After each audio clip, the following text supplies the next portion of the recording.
Hola, buenas tardes a todos y todas las presentes. Yo soy Jonathan Regalado, trabajador social clínico y el director del Instituto Español de Trabajo Social Clínico, que es la institución que organiza este webinar para el que estoy colaborando esta tarde. El webinar de hoy va dirigido a hacer una breve introducción sobre la neurofelicidad y la resiliencia y su relación o cómo podemos utilizar estos conocimientos a favor de la intervención dentro de la práctica clínica del trabajo social.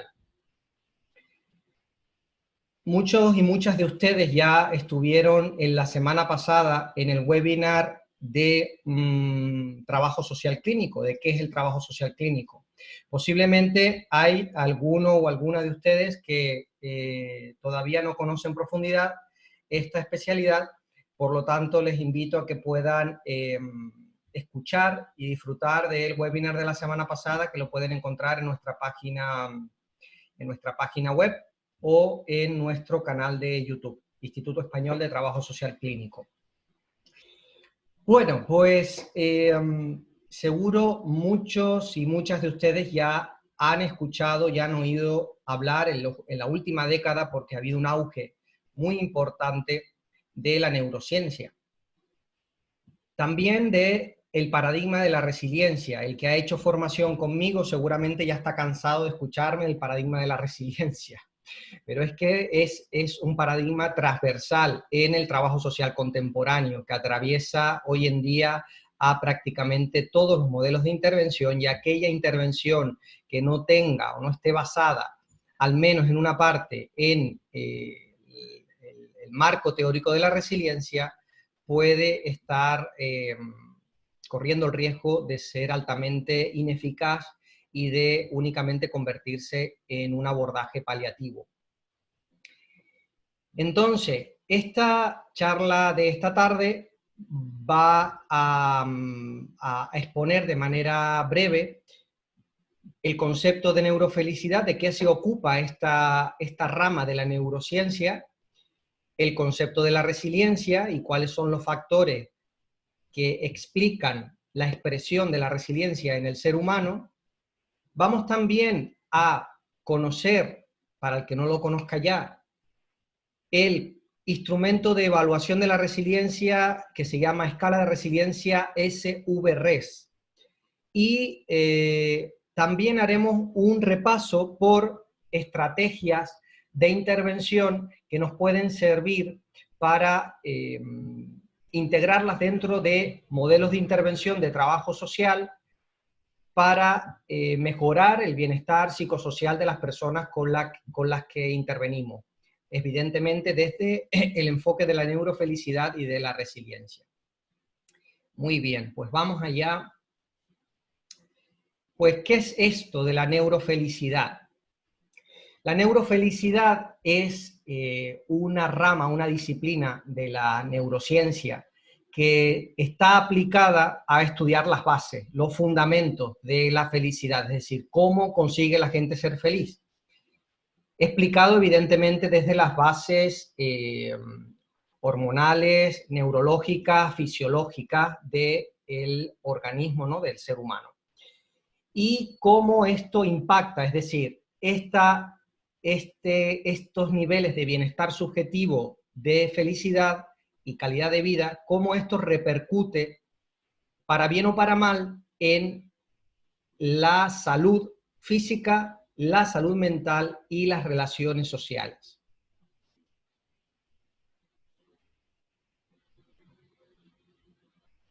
La neurofelicidad, como les dije, estudia la felicidad. La felicidad, evidentemente, todavía no existe consenso, y no creo que exista en la historia, no va a existir nunca consenso de qué es la felicidad, científicamente hablando, ¿verdad?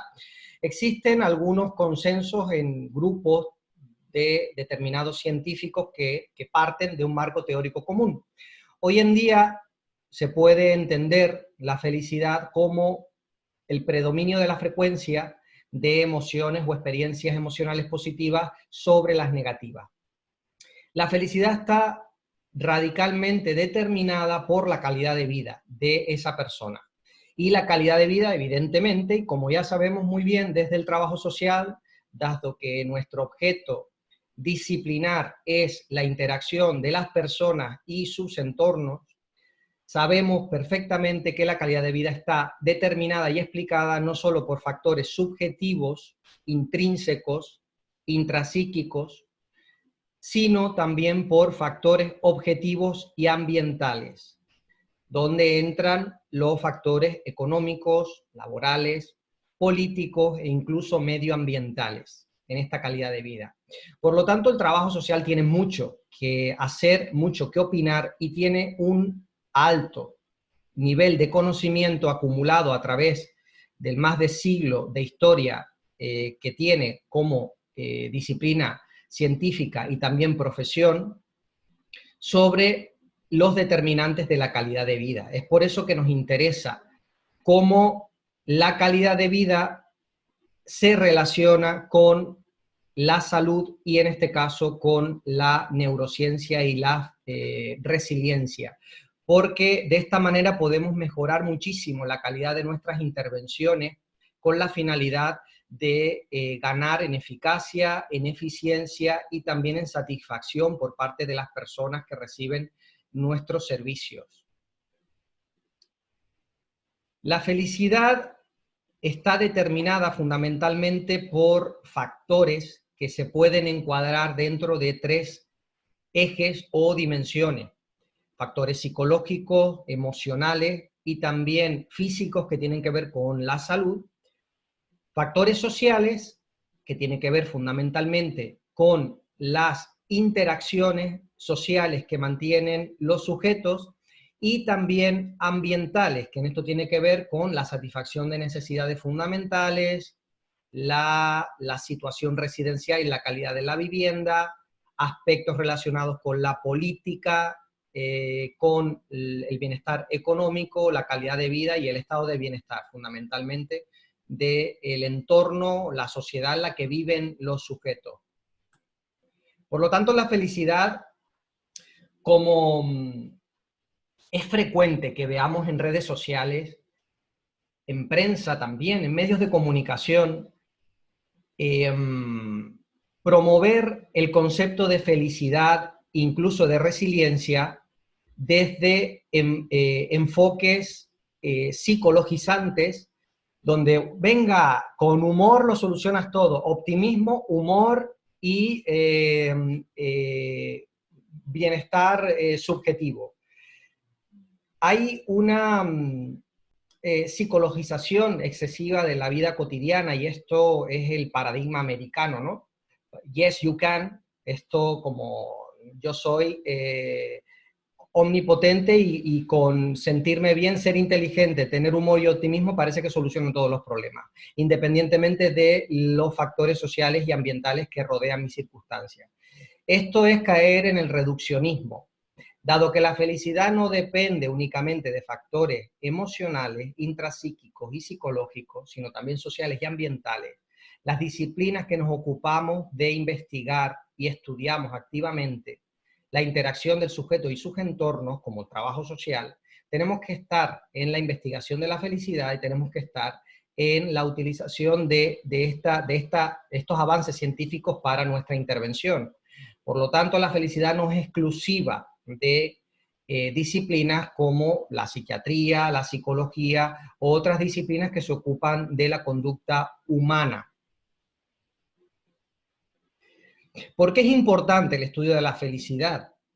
Porque también nos podemos plantear esa pregunta. Jonathan, ¿qué rollo me estás contando? A ver qué tan importante, hombre, es importante que la gente sea feliz, pero parece más un tema espiritual, parece más un asunto del que se ocupa la religión o que se ha ocupado la filosofía o se ha ocupado la metafísica, pero no parece que sea relevante para la ciencia, ¿no?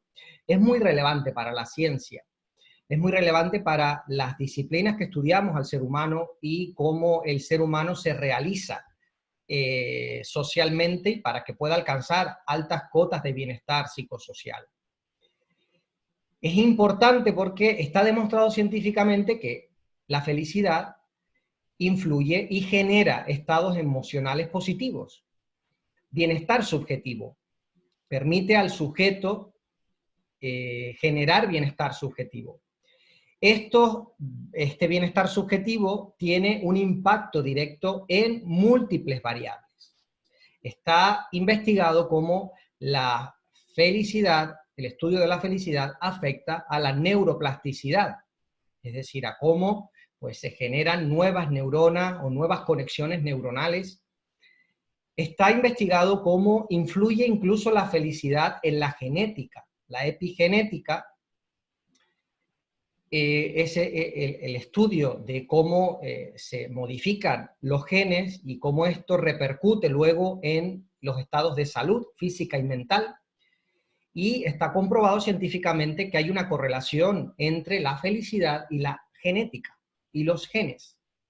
También en el estrés y también en el equilibrio orgánico.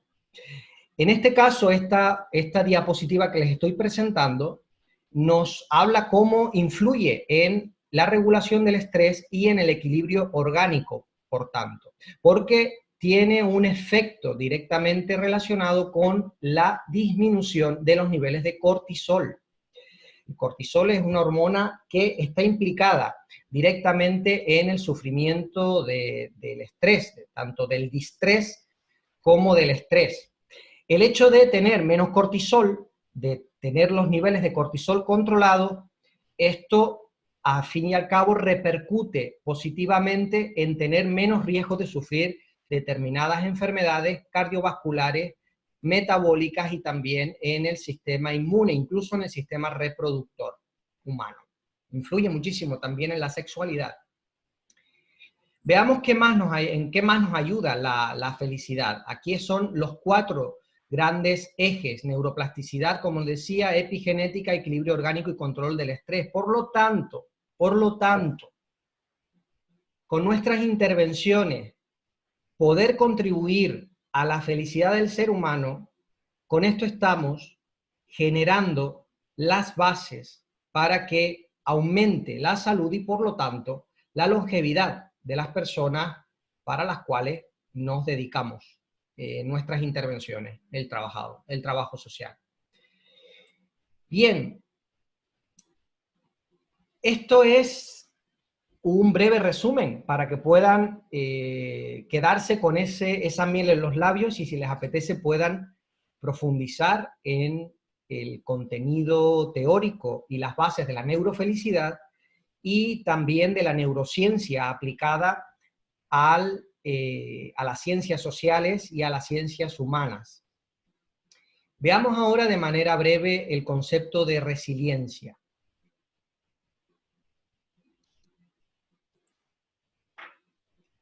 La resiliencia, según Edith Grothberg es una de las investigadoras y científicas que su definición de la resiliencia ha sido y continúa siendo de las más repetidas en la literatura científica.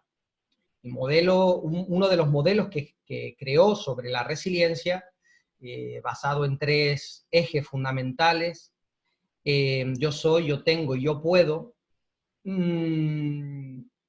ha dado un marco teórico para explicar la resiliencia en el ser humano.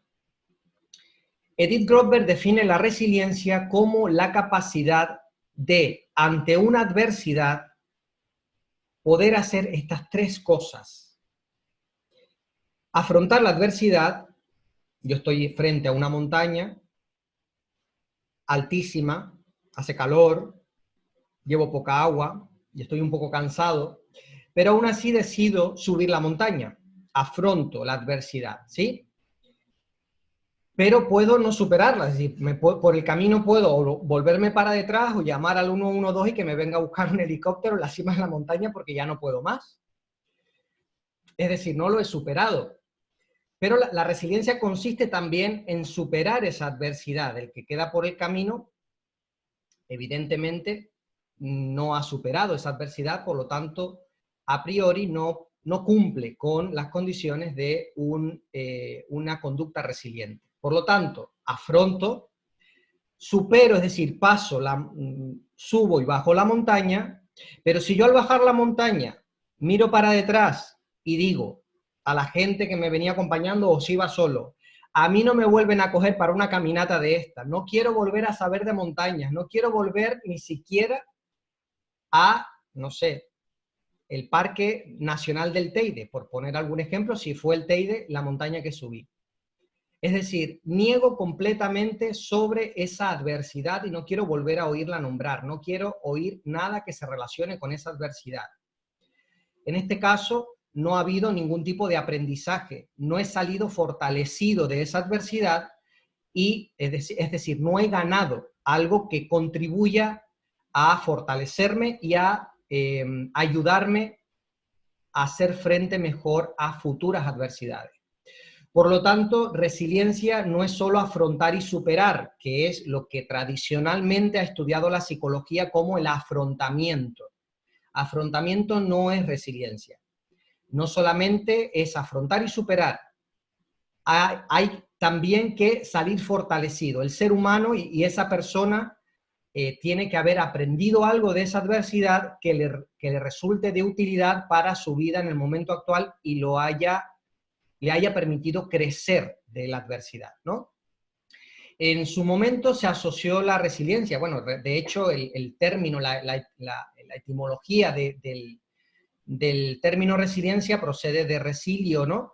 Que tiene que ver con cómo se comportan los materiales en la física. Al golpear un material, se considera un material resiliente cuando después de recibir un golpe puede volver a su estado inicial. Por ejemplo, el plástico, golpeas y puede volver a su estado inicial. En su momento se conceptualizó de esta manera la resiliencia porque se entendía que había una recuperación. La persona volvía por lo menos a un estado de normalidad igual al anterior a la adversidad. Esto se ha comprobado que no es resiliencia y hoy en día las teorías sobre la resiliencia coinciden en que no se vuelve a un estado anterior.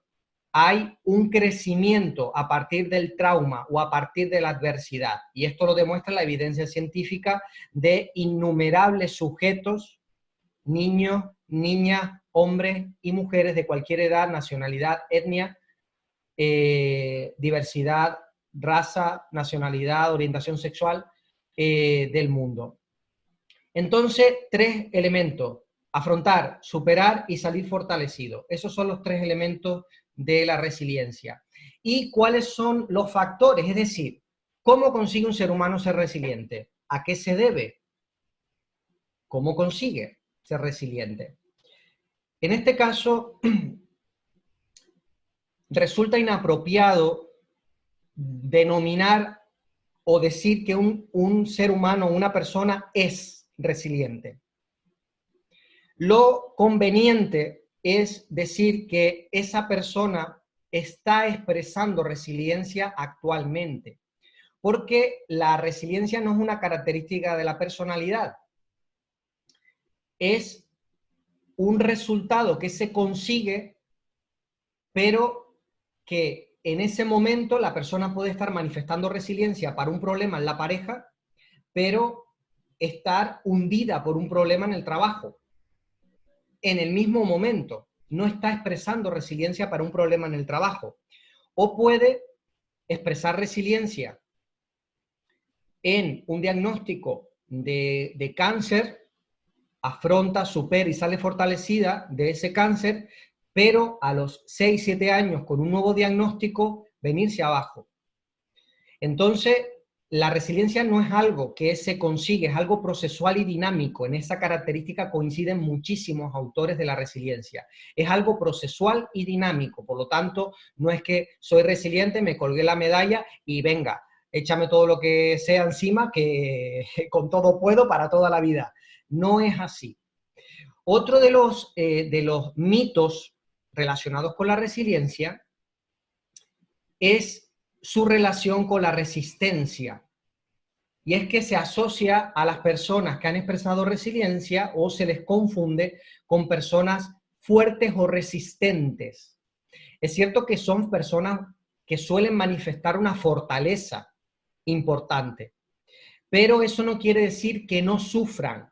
El error es que parece ser, y eso es lo que se promociona, es lo que se vende, y por eso después uno se autoevalúa cuando uno expresa dolor y sufrimiento, se juzga de manera negativa porque entiende que eso no es de sujeto resiliente. Pues sí, es que para que pueda haber resiliencia, previamente tiene que haber una adversidad. Y la adversidad genera dolor. El sufrimiento es otra cosa. El sufrimiento ya entra en una especie de actitud ante la vida. Pero el dolor natural a cualquier suceso, la pérdida de un ser querido, la pérdida del trabajo y estar 2 años sin trabajo, pasando penas económicas, el desahucio, el que me retiren la custodia de un hijo o de una hija o me abusen sexualmente, eso genera un dolor natural en cualquier ser humano. El sufrimiento que lleva ese dolor es habitual en las personas que expresan resiliencia, porque el sentir ese dolor es parte natural de la vida. Por lo tanto, es un error asociar a las personas resilientes con personas resistentes, es decir, invulnerables. No son invulnerables. Las personas que expresan resiliencia no son invulnerables. Por lo tanto, la resiliencia está explicada, es decir, una persona, cualquier ser humano, está preparado para expresar resiliencia. Es una característica universal, innata en el ser humano. Cualquier ser humano, de cualquier condición y clase, está preparado para expresar resiliencia, para afrontar, superar y salir fortalecido de las adversidades y traumas de su vida. Pero no puedes hacerlo solo. Y es por eso que se considera la resiliencia un resultado que depende de múltiples factores. Y una vez más, no es lo que nos vende la New Age americana o la psicologización de la vida cotidiana. No, no es solamente cuestión de inteligencia, de humor y de optimismo y del control emocional. No, depende también de factores relacionales y factores comunitarios, de las relaciones y de los recursos que existen en nuestra comunidad. De hecho, uno de los elementos fundamentales que se han determinado como factores de resiliencia en aquellos estudios que se hicieron en la isla de Kauai, en Hawái, en los años finales de los 70, principios de los 80, donde realmente se descubrió la resiliencia, científicamente hablando, porque ha existido toda la vida. Uno de los elementos fundamentales se estudiaron miles de niños y niñas en entornos, en Hawái, en entornos familiares y sociales de pobreza, violencia, tráfico de drogas y desprotección infantil. Se estudió a esos niños durante 25, 30 años, longitudinalmente, y comprobaron que un determinado porcentaje de esos niños no solo no manifestaban ningún tipo de psicopatología o desviación de la norma, lo que ellos llamaban desviación de la norma, sino que además tenían, incluso tenían vidas maravillosas, con unos valores estupendos, una familia normal, integrados laboralmente y socialmente. Y uno de los elementos que encontraron que fue fundamental para la expresión de la resiliencia en estos niños y niñas es lo que denominaron un tutor o tutora de resiliencia, es decir, una persona de su entorno que los aceptara de manera incondicional. Y en ocasiones la mayoría eran familiares externos, tíos, tías, y el rol de los maestros, maestras y párrocos o eclesiásticos, curas de la zona. Ejercían ese rol de tutor de resiliencia. Por lo tanto, las relaciones son fundamentales. En la resiliencia comunitaria que se estudia, hay muchas investigaciones fundamentalmente en Latinoamérica y se han investigado como producto de los desastres naturales. Se ha demostrado que en la resiliencia que manifiesta la comunidad, y ahora podemos ver un comportamiento relativamente similar con el comportamiento, la crisis sanitaria actual del COVID, uno de los factores comunitarios fundamentales son los recursos de apoyo a la comunidad, tanto sociales como sanitarios. Y otros de los factores fundamentales es la autoestima comunitaria. La corrupción política también. La corrupción política disminuye la resiliencia en la comunidad. Por lo tanto, no todo depende del optimismo, de la inteligencia, del humor y del bienestar emocional.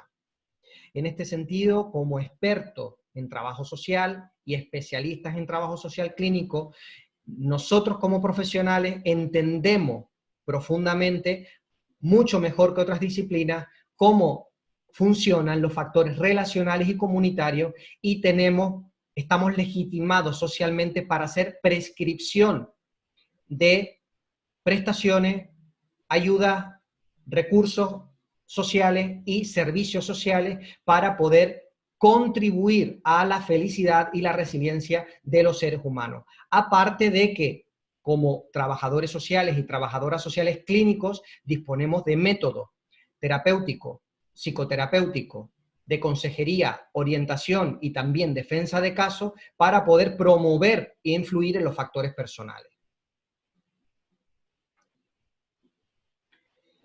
Hay un modelo muy interesante, hay muchísimos modelos que explican la resiliencia.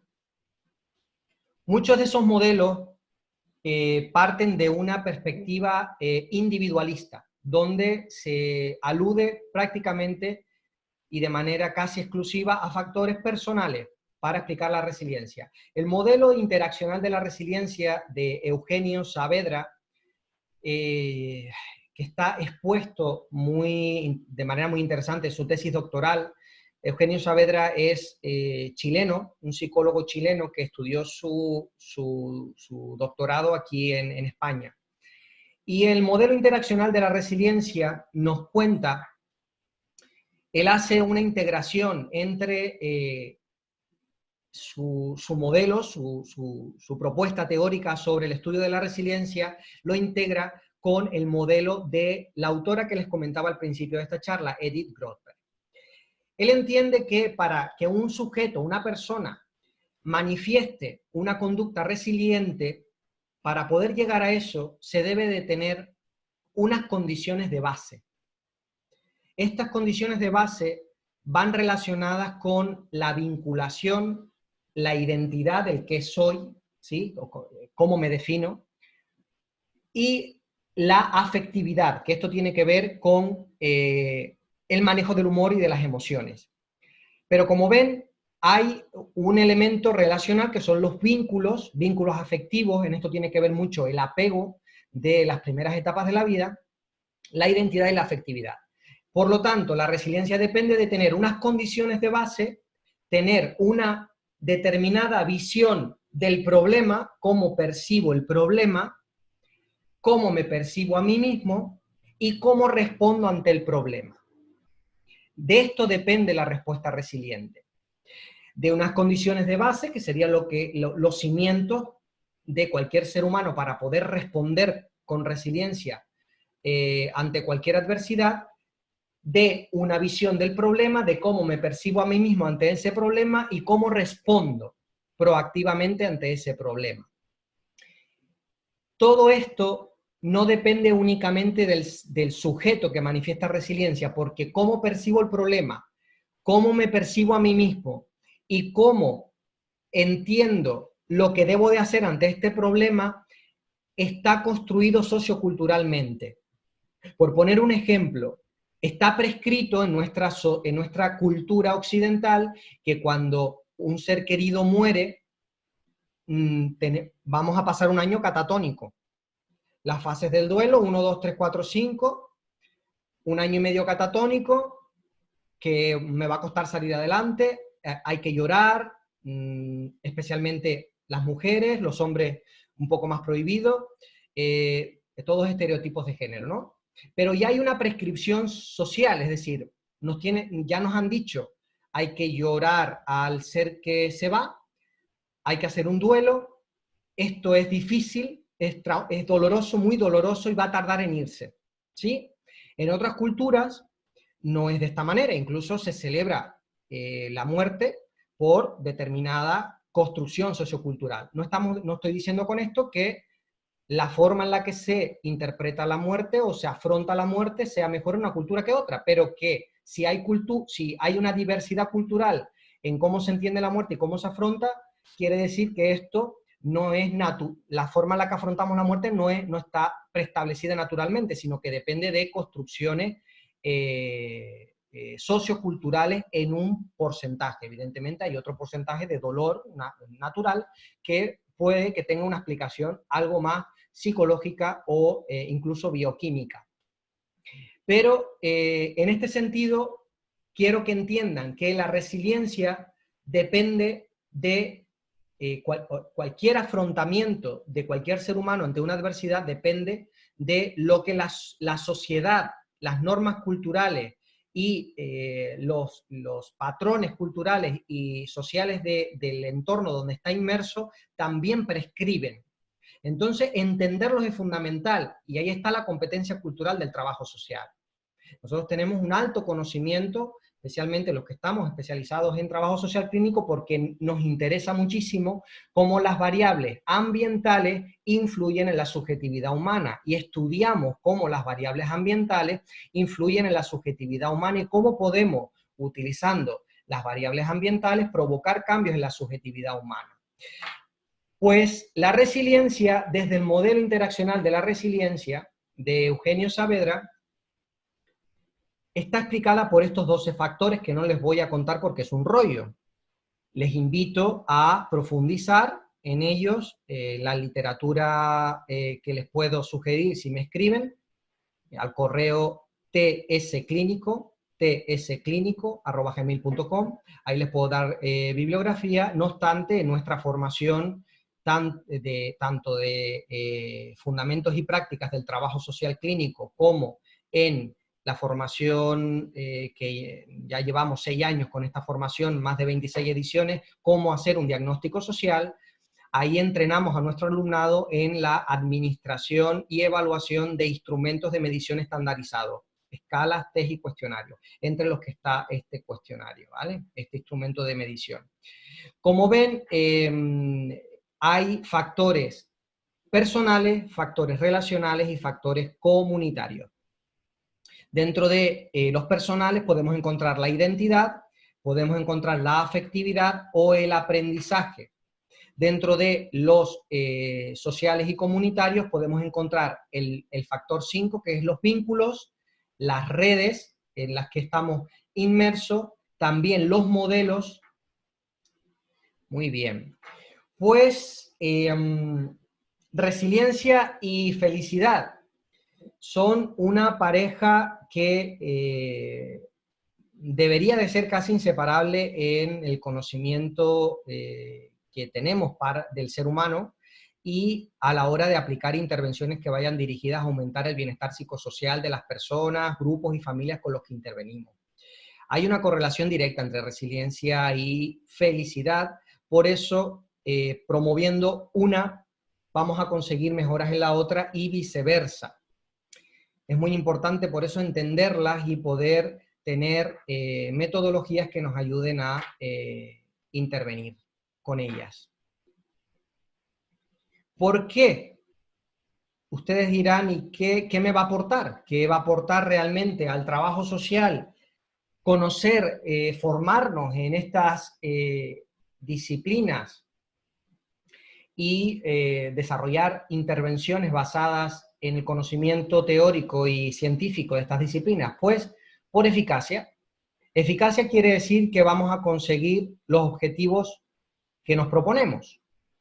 Evidentemente, si nosotros, esto parte del marco epistemológico de cómo entendemos al ser humano y la intervención, cómo entendemos nuestra función. Nuestra función en términos generales históricamente se ha entendido en reducir lo que duele o lo que molesta, o en el paradigma de la resiliencia, aumentar lo que va bien, la parte sana de la vida de la persona. Reducimos la parte enferma, permítanme la expresión, no es la correcta, pero es una metáfora, la parte enferma, o aumentamos la sana. ¿En dónde nos enfocamos? Evidentemente, va a ser necesario, no podemos obviar que existen partes donde se expresan desajustes determinados, ¿no? Y podemos intervenir para volverlos a un estado de equilibrio. Pero eso no garantiza que las personas tengan la mejor vida posible, porque para tener la vida mejor posible y poder que la persona cuando esté en su lecho de muerte diga qué buena vida he vivido, necesitamos aumentar la parte sana, no solamente quitar y eliminar la parte enferma, por decirlo de alguna manera. Pues de esta manera, si conseguimos con nuestras intervenciones no solo hacer un ajuste en el bienestar psicosocial, sino promover mayores cotas de bienestar psicosocial en los seres humanos con los que intervenimos, vamos a ganar en eficacia, porque lograremos mejor nuestros objetivos en los planes de intervención que hagamos. Sostenibilidad. Actualmente, es decir, utilizar únicamente intervenciones que van dirigidas a paliar las circunstancias desajustadas de una situación, pero no promovemos la resiliencia. Quiere decir que con esto ayudamos a que la persona afronte mejor futuros problemas y no se venga abajo de una manera pues, tan sencilla, pues de esta manera, únicamente paliando los efectos negativos, lo único que estamos haciendo es dar ibuprofeno. No duele y mejora un poquito, pero realmente no estamos garantizando, no estamos haciendo que la persona genere fortaleza a partir de su aprendizaje, y conseguir esto nos va a permitir que nuestros sistemas públicos, sobre todo, sean más sostenibles en el tiempo, porque la persona puede tener menos recaídas en los diferentes procesos vitales por los que atraviesa, especialmente en aquellas situaciones que estamos hablando que pueden ser transversales en la vida de la persona. Hay otras que son crónicas, longitudinales, como estamos hablando, como los que estamos acostumbrados a ver en servicios sociales, la pobreza y la exclusión social, ¿verdad? Situaciones cronificadas, que con esto, pues, la expresión de la resiliencia se ve posiblemente más dificultosa por el hecho de que las variables estructurales pues boicotean muchísimos procesos de resiliencia en las personas con las que intervenimos. Pero con estas intervenciones basadas en resiliencia y felicidad vamos a ganar en sostenibilidad, porque vamos a aumentar la eficacia a largo plazo de nuestra intervención. Prevención es una manera de prevenir futuros caídas ante la adversidad y promover mayores cotas de bienestar. En el caso de la felicidad, vamos a contribuir a que se reduzca el riesgo de padecer muchísimas enfermedades, como hemos visto anteriormente en las primeras diapositivas.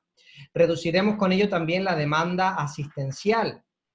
La demanda asistencial en los servicios públicos, especialmente en atención primaria de servicios sociales y atención primaria de salud, pues estamos desbordados y desbordadas, como bien pueden saber, y ahora en épocas de COVID muchísimo más. Esto nos puede ayudar a reducir también la demanda asistencial. Y no es que con esto reducir por reducir, no, es que al fin y al cabo, si la persona cuanto menos nos necesita en su vida, mejor. Mientras la persona está asistida en un proceso de ayuda, en ocasiones es imprescindible, pero el sentirse constantemente asistida en procesos de ayuda genera un autoconcepto, impacta muchísimo en la subjetividad humana. En servicios sociales, el rol del asistido genera unas consecuencias emocionales y psicosociales que no estamos midiendo, pero son muy importantes. Y profecías autocumplidas, una desregulación emocional muy importante, y también cómo se percibe la persona en relación al estatus social, que eso influye luego en su autoestima, en el estrés que padece y demás. Entonces también reducir la demanda asistencial por justicia social, porque si tenemos métodos que ayuden a la persona a estar mejor más tiempo, pues utilicémoslo, porque así necesitarán de nuestra ayuda, de nuestra intervención, que al fin y al cabo somos personas ajenas a su vida en menor cantidad de tiempo y en menor cantidad de veces, ¿vale? Por tanto, por justicia social también. En España tenemos, esto se los expongo, les voy a exponer simplemente dos de los referentes, de algunos referentes que tenemos en neurociencia dentro del trabajo social. Parece que la neurociencia puede ser ajena al trabajo social, pero no es ajena al trabajo social. La doctora Miriam Sánchez Reyes es trabajadora social, doctora en trabajo social y trabajadora social del Hospital Universitario en Madrid, uno de los hospitales universitarios de Madrid. Ella lleva a cabo hace ya años una investigación activa en neurociencia aplicada al trabajo social. En su trabajo ha hecho un modelo de intervención basado en lo que ella denomina basada en el conocimiento del cerebro humano. Y en 2016, si no recuerdo mal, 2017, recibió un reconocimiento a la excelencia en trabajo social por el Consejo Mundial del Trabajo Social. Uno de los últimos artículos que ha escrito se llama Neurociencia Moderna y Estrés Postraumático. Aportaciones para mejorar la intervención desde el trabajo social sanitario en los servicios de urgencias hospitalarias. Les invito a buscarlo, creo que está abierto para buscar con ese título, lo pueden buscar en Google y descargarlo para leerlo porque es muy interesante. En Atlanta se encuentra el trabajador social clínico, Eduard Valentín. Él tiene su propia clínica de salud mental donde ejerce como director y como trabajador social clínico, donde tiene pues a su servicio otros profesionales de la salud mental como médicos, psicólogos, psiquiatras. Es neurocientífico de la Escuela Emory de Medicina, la Emory School of Medicine en Atlanta, e investiga la relación que existe entre determinadas hormonas péptidas, como la oxitocina y la vasopresina, cómo relacionan con la crisis suicida. Y está haciendo importantes aportaciones desde el trabajo social clínico y la neurociencia al conocimiento científico. Por lo tanto, la neurociencia, dado que, a ver, el objeto del trabajo social es el ser humano en interacción con su ambiente, ¿verdad? El ser humano va con cerebro, no puede ir sin cerebro a la consulta del trabajo social. De hecho, como va con cerebro y como va con todo su bioquímica, como va con todo su organismo a la consulta de trabajo social, y la subjetividad humana está determinada por todo este cúmulo de factores biológicos, hormonales y bioquímicos, para poder intervenir con seres humanos, los trabajadores sociales necesitamos conocer estos avances científicos. Necesitamos tenerlos en cuenta para introducirlos en las intervenciones y mejorar nuestras intervenciones. No porque queramos ser especialistas en neurología o en neurociencia únicamente por profundizar en una disciplina médica, que no es médica, es una disciplina multidisciplinaria la neurociencia. Es porque este conocimiento es útil cuando está aplicado a nuestro objeto disciplinar y a nuestra intervención. Muy bien, pues antes de pasar a la escala de medición de la resiliencia, voy a dar paso a algunos ruegos y preguntas para poder que puedan hacer alguna pregunta, alguna intervención antes de continuar, y así damos un poquito de movimiento a la tarde. Vamos a ver, ¿quién se anima?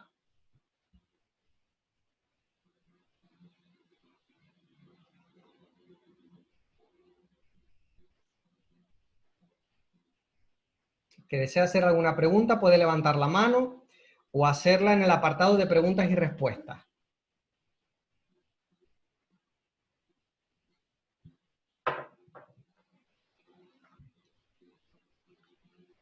¿No se anima nadie? ¿Estará quedando muy claro? No sé si es un halago, que está quedando muy claro, o realmente que están dormidas porque comieron mucho en el almuerzo y se están quedando dormidas con el móvil en el sofá. Bueno, pues si no hay ninguna intervención, vamos a continuar entonces con el instrumento, ¿vale? Pueden hacerla si quieren, ¿vale? Que tengo conectada, tengo visible la pantalla de preguntas y respuestas, la pueden hacer, me interrumpen y la realizan, ¿vale? Si se les ocurre alguna pregunta. Muy bien.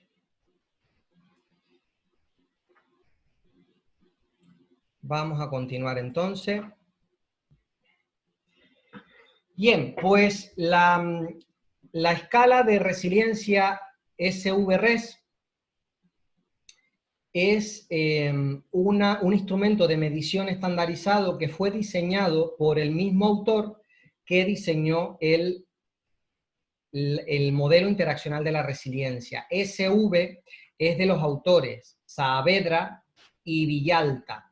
Son los dos autores del cuestionario original. RES quiere decir resiliencia. Es un instrumento de medición estandarizado que se puede aplicar desde los 18 años para población mayor de 18 años y hasta los 65.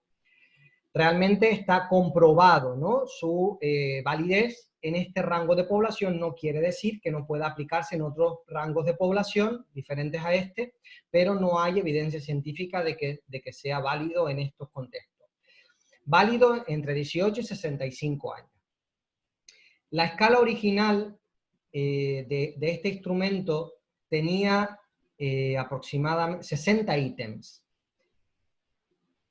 En la investigación de mi tesis doctoral utilicé este instrumento para evaluar la resiliencia de personas sin hogar. En ese estudio nos dimos cuenta de que la batería de instrumentos, la escala de 60 ítems provocaba un alto agotamiento en los sujetos. Entonces nos propusimos en la investigación hacer un segundo estudio, la tesis doctoral, para validar una versión más pequeña de este instrumento. Y validamos una versión de 36 ítems. Por lo tanto, con esto se aumenta la eficiencia de la aplicación de este instrumento, conseguimos que sea más rápida la aplicación y no se ha perdido prácticamente nada de sus propiedades psicométricas en cuanto a validez se refiere. Nos cuenta, nos dice, no sé quién, nos hace una pregunta un espectador anónimo. No aparece tu nombre y apellido. Cuando puedas te identificas para dirigirme a ti. Nos dice, ¿podrías poner un ejemplo real de cómo abordar una intervención con una persona desde el modelo interaccional de la resiliencia? Sí. Bien, ahora les pondré, cuando vayamos al apartado de estrategias, les diré algunas técnicas de intervención para abordar desde este modelo interaccional de la resiliencia, para abordar una intervención con sujetos, ¿vale?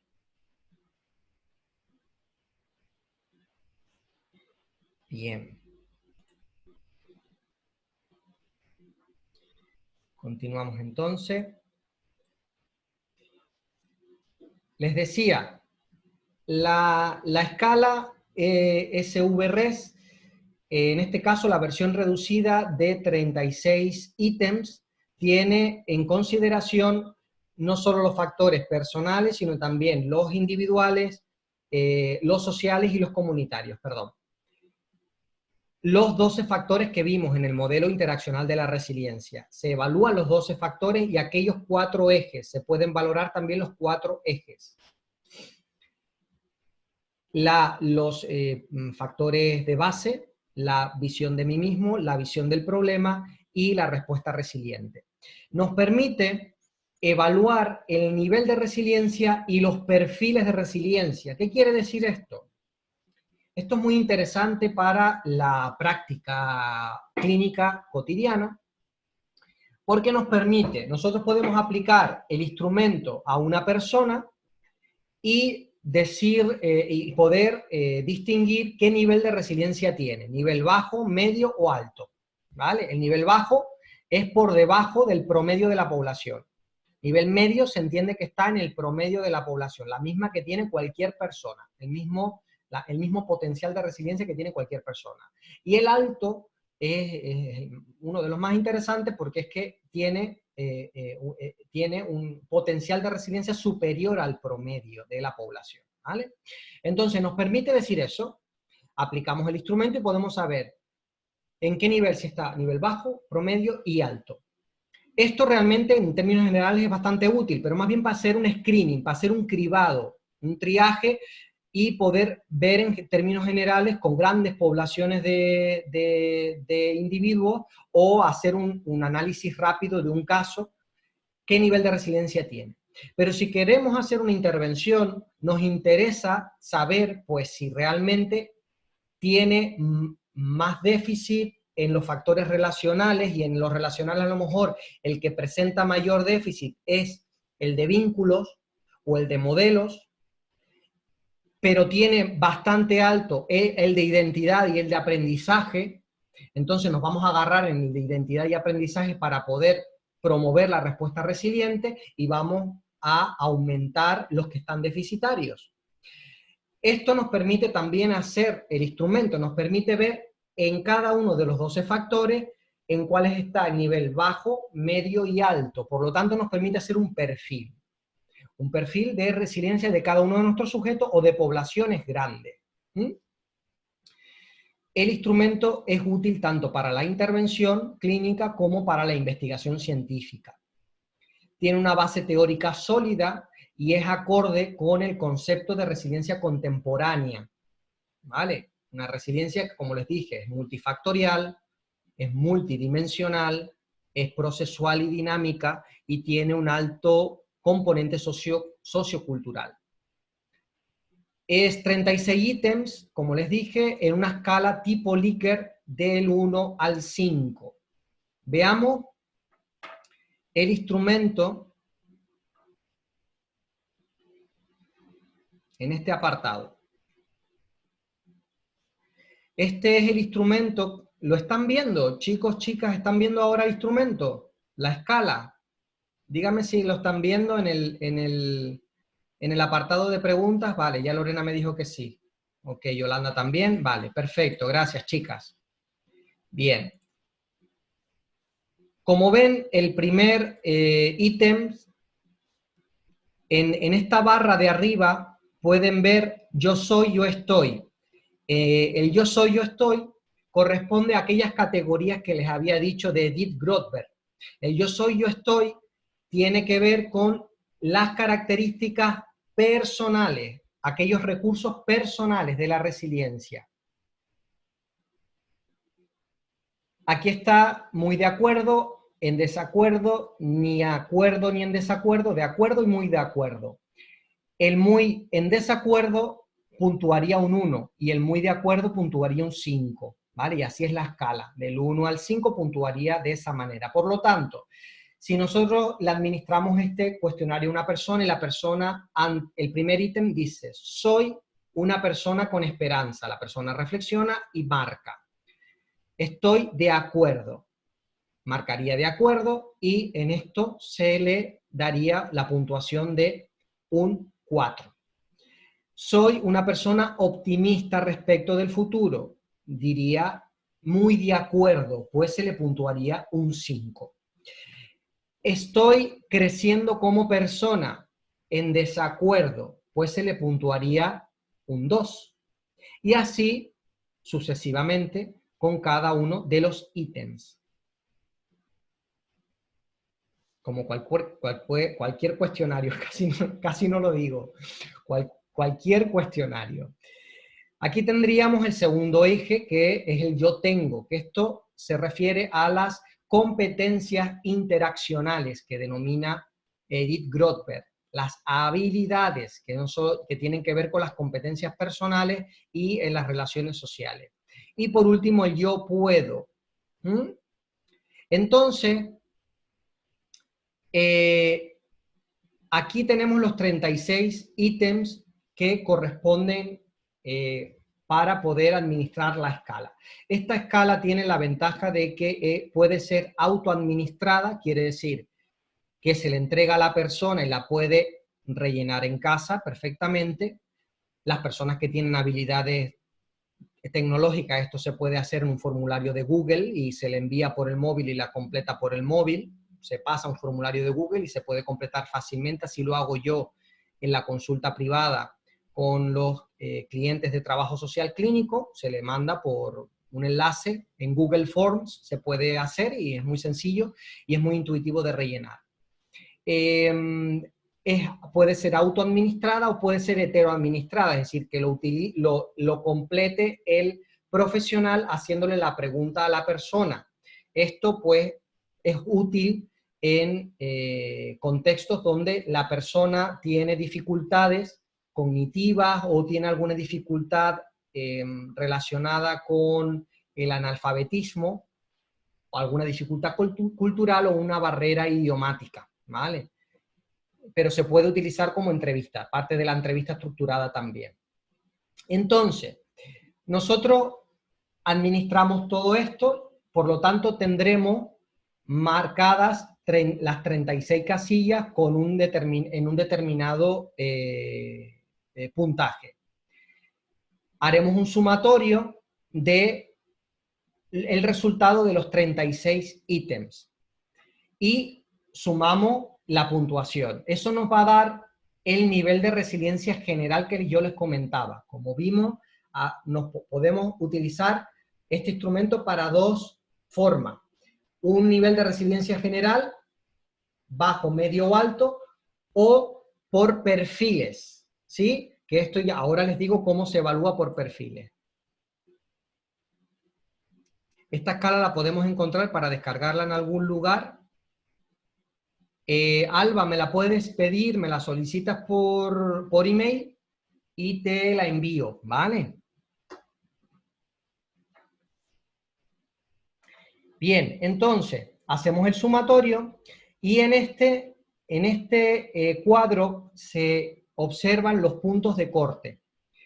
En cualquier instrumento de medición estandarizado, sociométrico o psicométrico, hay una escala para poder evaluar el resultado.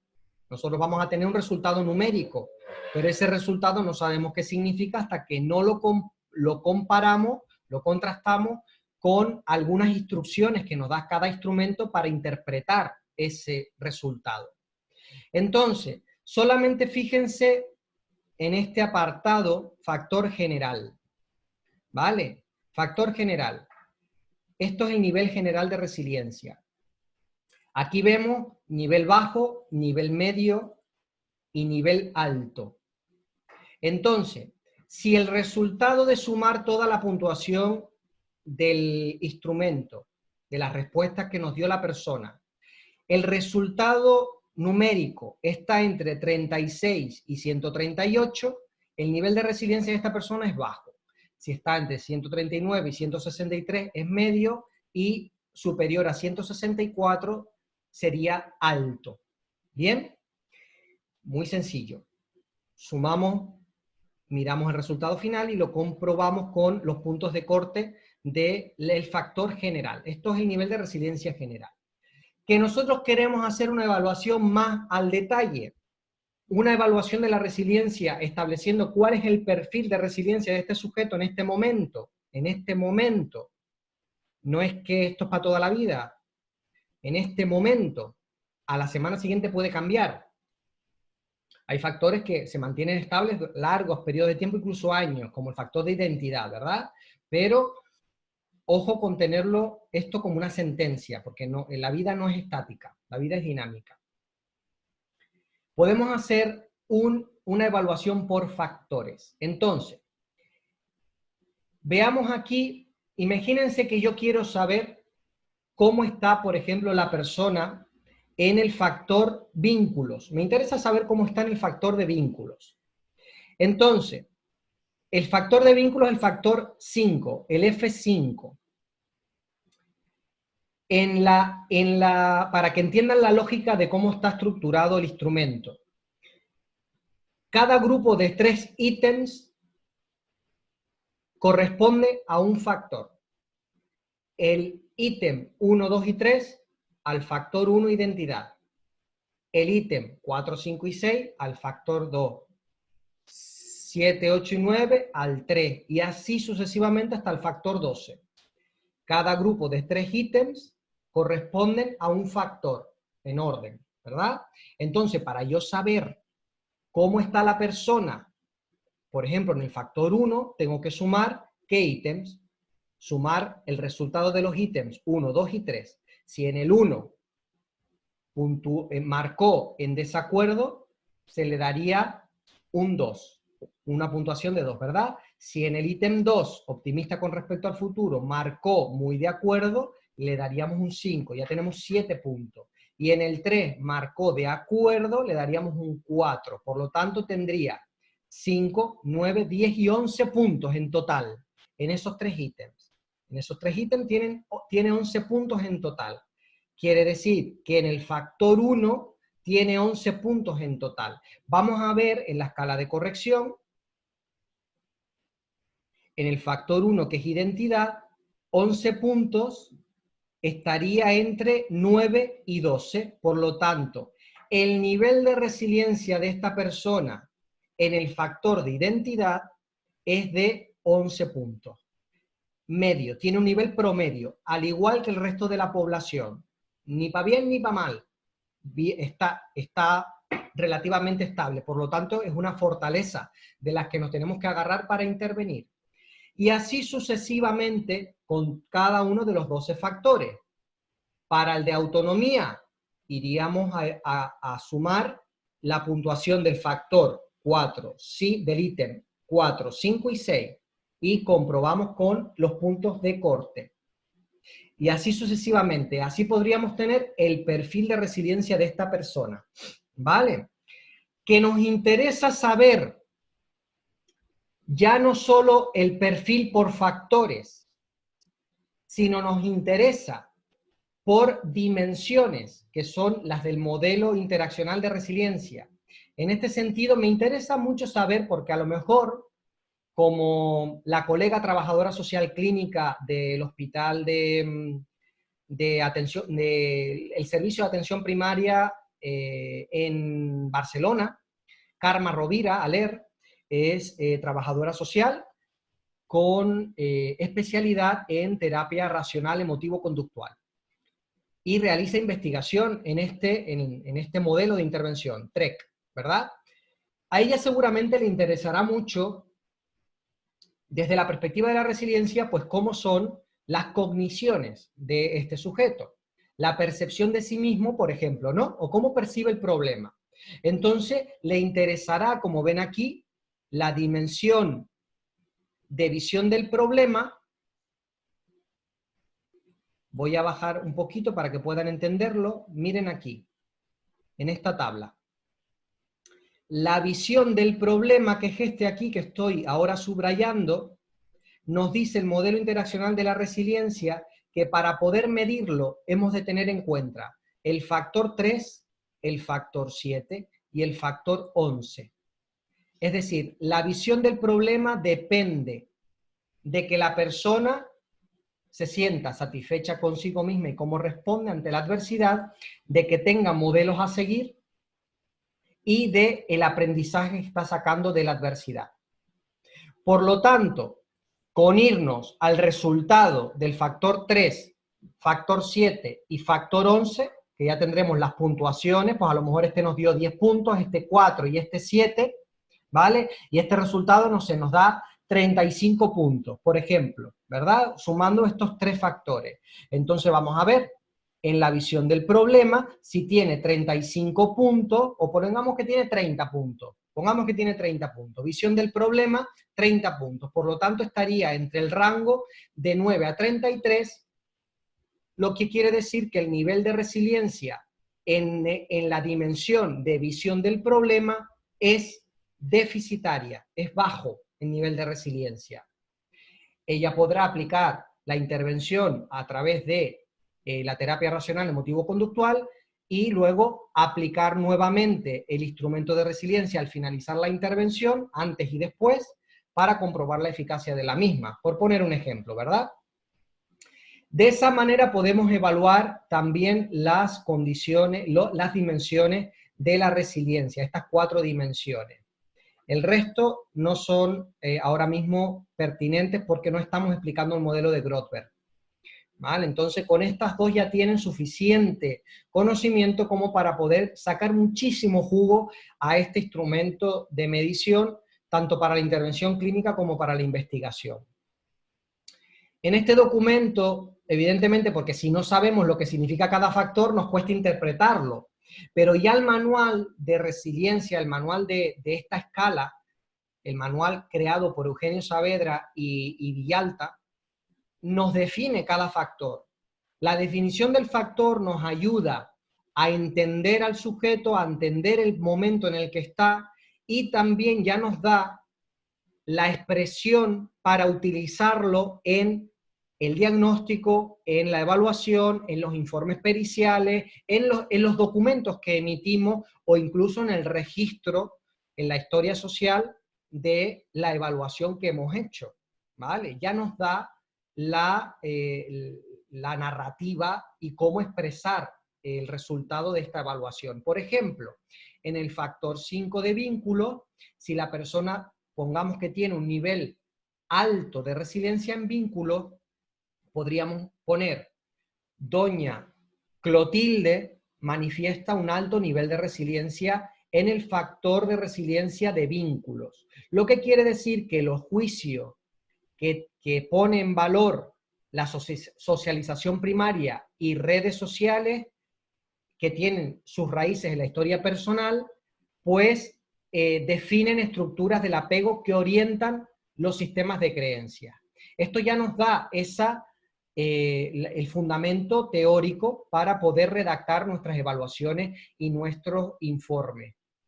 Como ven, vamos al factor 1 de identidad, porque la identidad en las teorías del trabajo social, como se desarrolló los modelos de intervención en trabajo social clínico, muy de la mano, los primeros modelos en los años 30 y 40 del siglo pasado, en Norteamérica principalmente, se desarrollaron muy de la mano del psicoanálisis y de la psiquiatría. Todavía arrastramos un concepto de identidad muy estructural. Quiere decir que de identidad y de personalidad como muy estructural, con todo, con una explicación de determinado funcionamiento mecánico del el inconsciente, de la mente humana, ¿no? Hemos ya sobrepasado, no quiere decir que no sean modelos teóricos útiles para explicar la vida humana, son útiles, pero no agotan la explicación de la vida humana y no lo explican todo. Tenemos nuevas teorías que son muy interesantes para comprender el funcionamiento humano, como el construccionismo social, por poner alguna, o el postestructuralismo.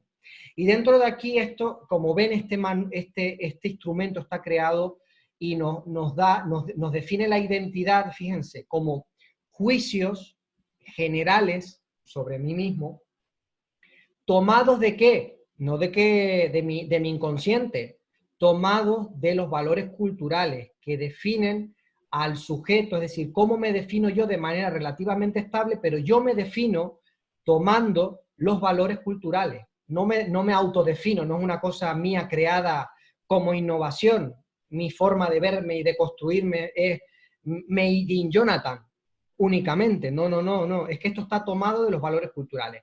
Estos juicios generales son formas particulares de interpretar los hechos y las acciones a lo largo de la historia personal. Pero como ven, todo atraviesa la autonomía también. Son juicios sobre el vínculo que el sujeto establece consigo mismo para definir su aporte particular al entorno sociocultural. Está todo atravesado por lo sociocultural. Es muy interesante este instrumento.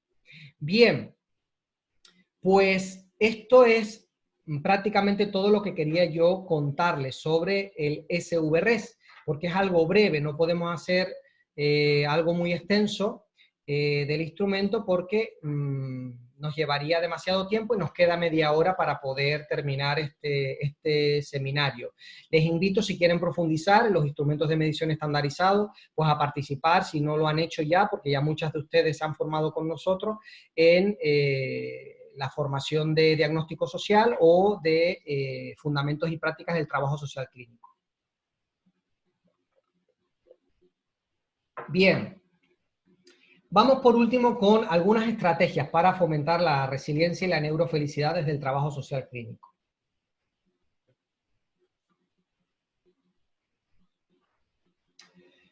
Recordemos que el trabajo social clínico no es un modelo de trabajo social, como algunas personas dicen o nombran erróneamente, porque lo asocian al modelo psicosocial de los años 30, 40, de Gordon Hamilton. Eso sí era un modelo de intervención. En este caso, hoy en día, el trabajo social clínico a nivel mundial se considera una especialidad de nuestra disciplina.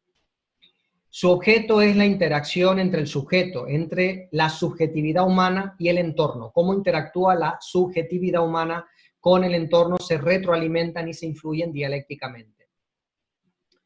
Estudiamos esto, evidentemente, no solo para estudiarlo y saberlo, sino para poder influir en las situaciones de malestar social y generar cambios que promuevan mayor bienestar en los seres humanos, ¿verdad? Abarca no solo las funciones de intervención, asistencia o terapia, sino también las fases anteriores de prevención y también de promoción y de desarrollo.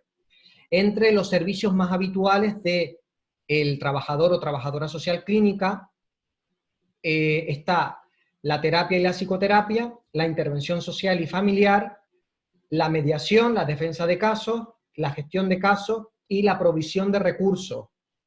En este caso hablamos con provisión de recursos, nos referimos a la utilización y la prescripción de ayudas, prestaciones y servicios de los recursos públicos. Utilizamos como medios para la intervención y para promover estos cambios no solo los recursos intrapersonales del ser humano, sino los interpersonales y ambientales. El centro de atención la influencia está en influir en la subjetividad humana, pero utilizando, y eso es lo que nos distingue de otras disciplinas que hacen práctica clínica, no somos mejor ni peor, simplemente diferentes, es que ponemos al servicio de la mejora de la subjetividad humana, ponemos los recursos sociales, ambientales y relacionales al servicio de la mejora de la subjetividad humana y el bienestar psicosocial. Nuestro propósito último no es que la gente salga del despacho bailando folclore, bailando sevillana, que bien me siento, que bien me siento. No. Eso es función de otras disciplinas, ¿vale? Nuestra función es que, además de que la persona salga del despacho bailando sevillana, pues podamos contribuir con nuestra intervención a nivel micro, meso y macro a la justicia social. Siempre nuestra intervención va dirigida, está en la vista como meta final, la justicia social, los derechos humanos y la emancipación de los sujetos.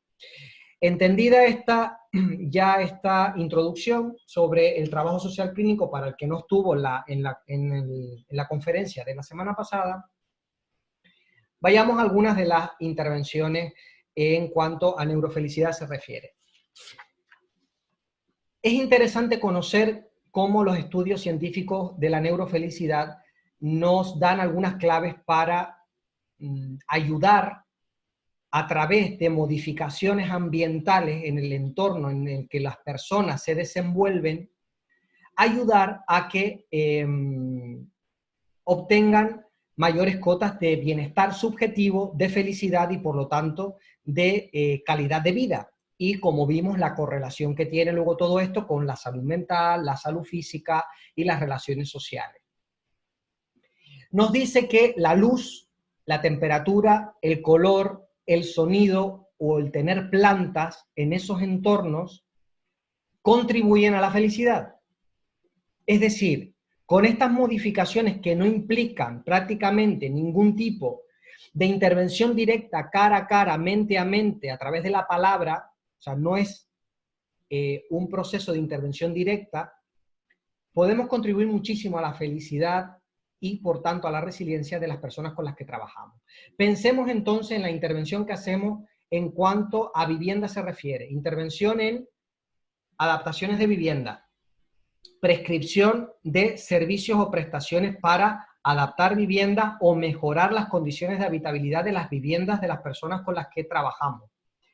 El asesoramiento que hacemos en el trabajo y en la intervención familiar, cuando hacemos intervención y tenemos en cuenta las variables ambientales del entorno de la vivienda, de la residencia donde vive la persona.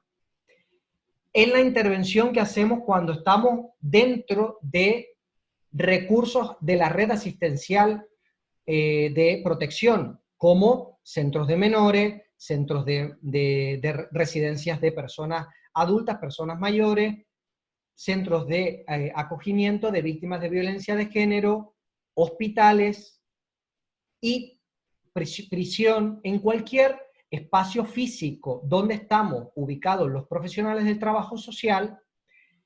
Poder tener en cuenta las variables de luz, temperatura, color, sonido y las plantas puede promover de manera indirecta la felicidad de las personas con las que intervenimos.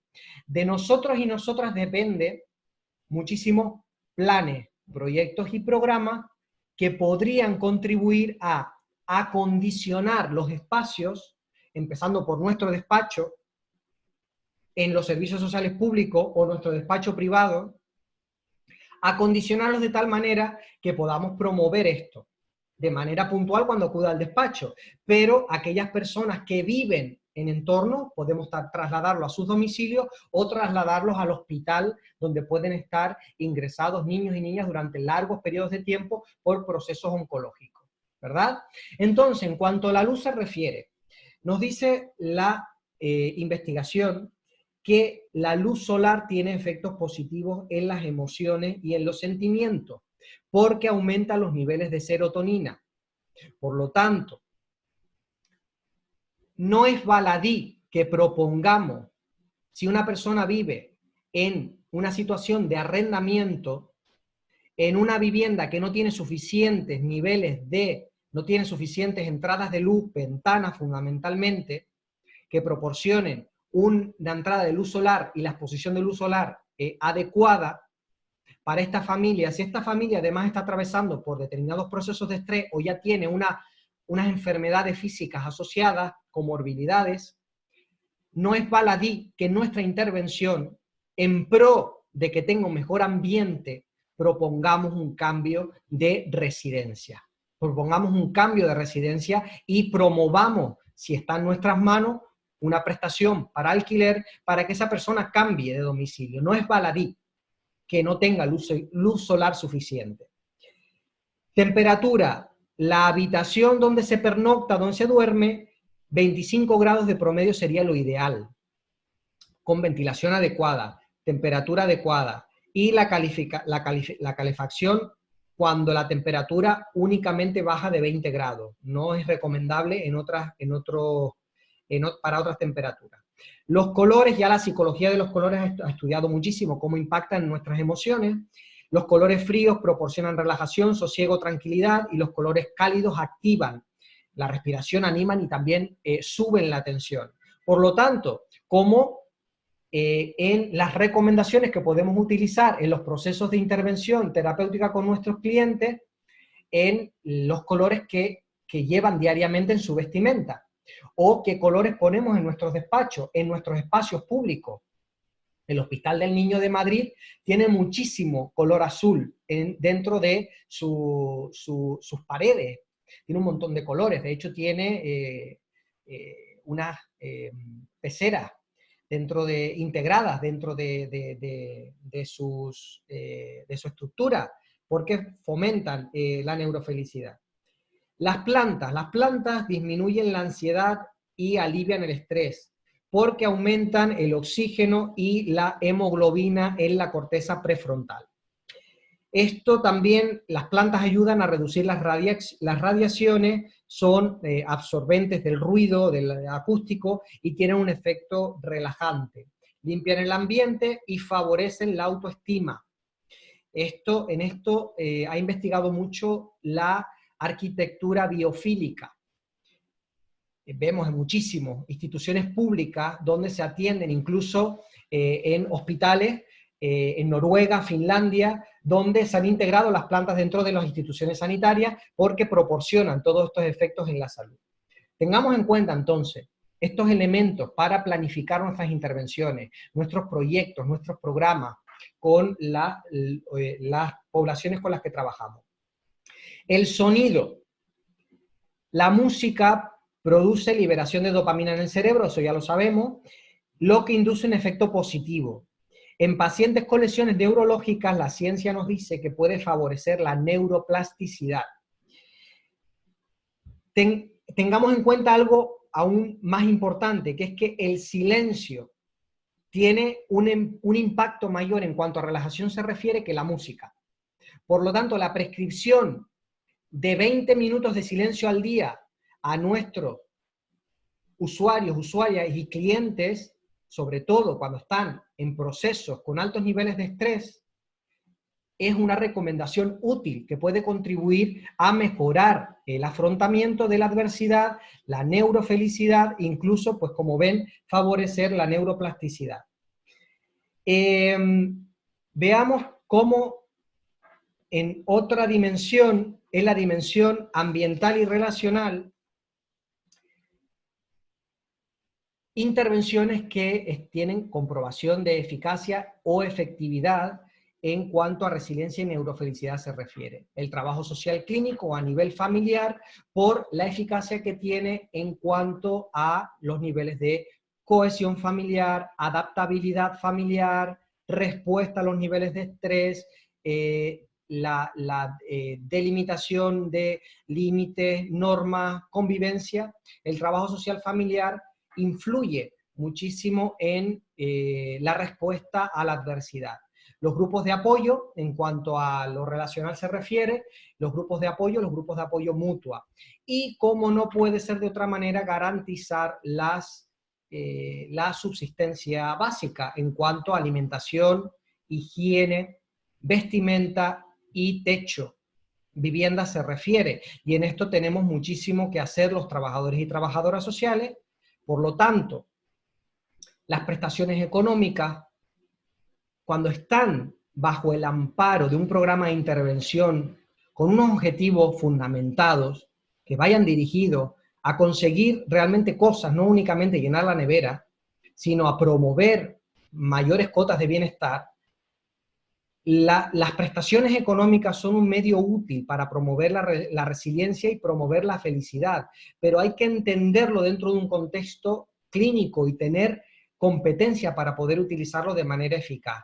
Reiteradamente está comprobado que las ayudas económicas generan un impacto emocional muy importante, que disminuye muchísimo la respuesta resiliente en las personas por un efecto estigmatizante. A nivel relacional, otro de los elementos importantes que tenemos y que no dependen de aquí hacer un trabajo de humor, inteligencia, optimismo y regulación emocional, son las mascotas. Las mascotas nos dicen la evidencia científica que los animales de compañía, por ejemplo, los perros, está comprobado que produce aumento en las emociones positivas.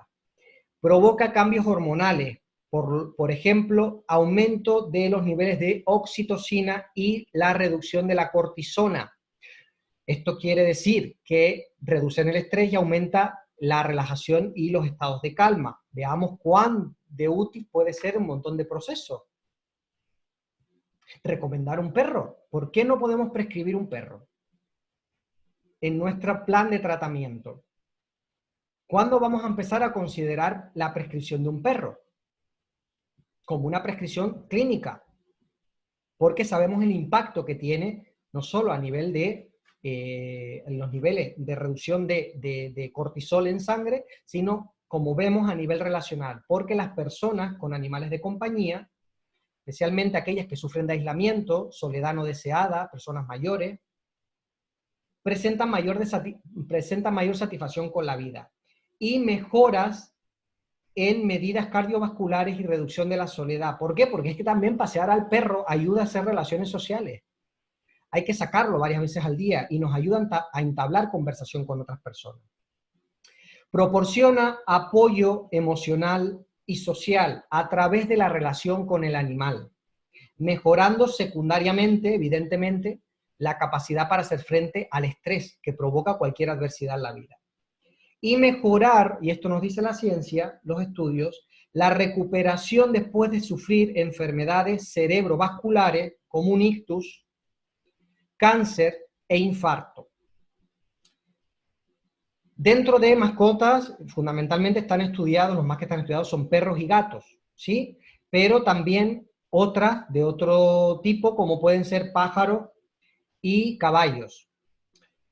Nos ayuda hay estudios relacionados en grupos colectivos de mujeres que afirman que tener mascotas reduce la soledad subjetiva. Estudios de Hacks en 2010 afirman que reducen la ansiedad, angustia, estrés y depresión. Ramírez y González en 2010 nos dice que reduce el estrés percibido. También se han encontrado mejoras cardiovasculares en cuanto a reducir la frecuencia cardíaca, la presión arterial, el peso corporal, la gente sale a caminar con los perros y a hacer deporte. Apropiado, evidentemente, entonces, y muy recomendable en enfermedades endocrinas y metabólicas. Y Hoshi y otros autores que publicaron una investigación en 2017 afirman que tener mascotas aumenta la longevidad. Por lo tanto, mascotas debería de estar en la prescripción terapéutica, contemplado en la prescripción clínica que hacemos trabajadores y trabajadoras sociales en nuestro día a día. La relación social genera unos mecanismos interesantes en cuanto también a la reducción de cortisol y aumento de dopamina y oxitocina, aparte de promover los factores de resiliencia relacionados con poder tener modelos a seguir, poder tener vínculos afectivos que nos ayuden a superar la adversidad, poder ayudarnos instrumentalmente a tener apoyo, que nos cuiden los chiquillos, que nos den un consejo, que nos den una orientación o que incluso nos contribuyan a que hagamos actividades de ocio y de tiempo libre. El apoyo social, fundamental también para la resiliencia y la neurofelicidad. Y dentro del apoyo social estamos nosotros y nosotras como profesionales, como modelo, como les decían al principio, tutores de resiliencia. Somos fundamentales en los procesos de adversidad y sobre todo de crisis. Pero también, evidentemente, con nuestras intervenciones, los trabajadores y trabajadoras sociales, cosa que otras disciplinas no tienen competencia para hacer o no están entrenadas suficientemente porque no han estudiado para ello, la promoción de la vinculación con la comunidad, el hacer redes sociales y el reinsertar a las personas en la comunidad, nosotros tenemos amplia experiencia en esto y metodologías clásicas e innovadoras contemporáneas para poder hacer esto. Por lo tanto, podemos hacer mucho para poder activar la resiliencia y la felicidad en las personas con las que trabajamos.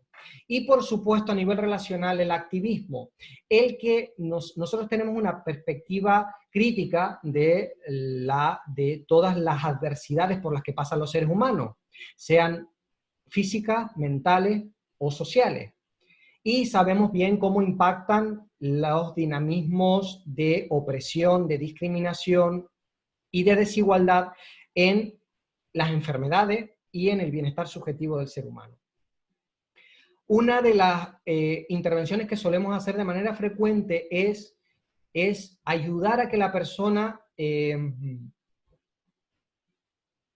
se dé cuenta de cuáles son estos factores estructurales que están determinando su malestar subjetivo, ¿no? Cómo el machismo influye en la violencia que sufren las mujeres y la desigualdad en el laboral, ¿no? Cómo la meritocracia está influyendo en la discriminación del mercado de trabajo de menores de 25 años sin experiencia laboral, menores de 30, y los mayores de 55 o personas que no tienen más de título de educación secundaria, ¿verdad? Cómo la xenofobia influye en la inserción laboral de personas de origen africano, sudafricano, ¿verdad? Y así, la transfobia influye en la inserción laboral de las personas trans. Y así una cantidad de mecanismos de opresión, de discriminación y desigualdad que al fin y al cabo impactan en las condiciones económicas, sociales y políticas y por lo tanto hacen que las personas vivan vidas más precarias y con mayor insatisfacción. Entonces, con todo esto les digo que el hecho de que nosotros podamos, a través de nuestra intervención, ayudar a que la persona tome conciencia de que los problemas no están únicamente causados porque ella no sea capaz de afrontarlo, o no sea capaz de venirse arriba, no sea capaz de regular sus emociones, o no sea capaz de pensar en verde, ser optimista. Eso es tremendamente injusto, es psicologizar la vida cotidiana, es psicologizar el malestar de las situaciones que viven las personas. El hacer consciente a esta persona de aquellas variables sociales y estructurales, esto es una práctica de activismo. Estamos comprometiendo a la persona de esta manera también a que ejerza la influencia que pueda en su entorno pequeñito o en su entorno más amplio, o incluso a través de militar en determinados colectivos sociales o políticos para poder cambiar estas situaciones de desigualdad y de opresión. Entonces, el activismo, chicas, chicos, compañeros y compañeras, el vincular a nuestros usuarios y usuarias al activismo social y de nosotros y nosotras estar vinculados al activismo social, con eso redundamos directa o indirectamente en la felicidad y la resiliencia de las personas a las que nos debemos y para las que trabajamos. Esta está repetida. A nivel individual, nos dice la neurofelicidad que la meditación y la actividad física influye de manera determinante. Veamos, la meditación nos dice la ciencia que mejora el sistema inmunológico, predispone a tener mayor energía y optimismo, porque se estimula la parte prefrontal izquierda del cerebro, reduce el estrés y también la presión arterial. La actividad física, todos sabemos los beneficios que tiene para la salud física y la salud mental. Libera neurotransmisores imprescindibles para transmitir señales entre las neuronas, como neurotransmisores importantes como endorfina, dopamina, noradrenalina, serotonina y epinefrina. Hacer ejercicio físico además puede ayudar a reducir los niveles de cortisol en sangre, disminuyendo de esta manera el estrés. Entonces, no nos olvidemos de prescribir el Padre, el Hijo y el Espíritu Santo en nuestras intervenciones, que es alimentación saludable, actividad física y descanso. Entonces, actividad física, ¿por qué no comenzar a prescribirla en los planes de intervención individualizados que hacemos diariamente, seamos clínicos o no clínicos? En servicios sociales, en los planes de intervención individualizados que hacemos en las rentas mínimas de inserción social, o en los planes de intervención que hacemos con las personas que reciben prestaciones económicas, o los PIAs en dependencia, o las recomendaciones que hacemos a nivel pericial cuando intervenimos en trauma o en otras situaciones de violación de derechos humanos.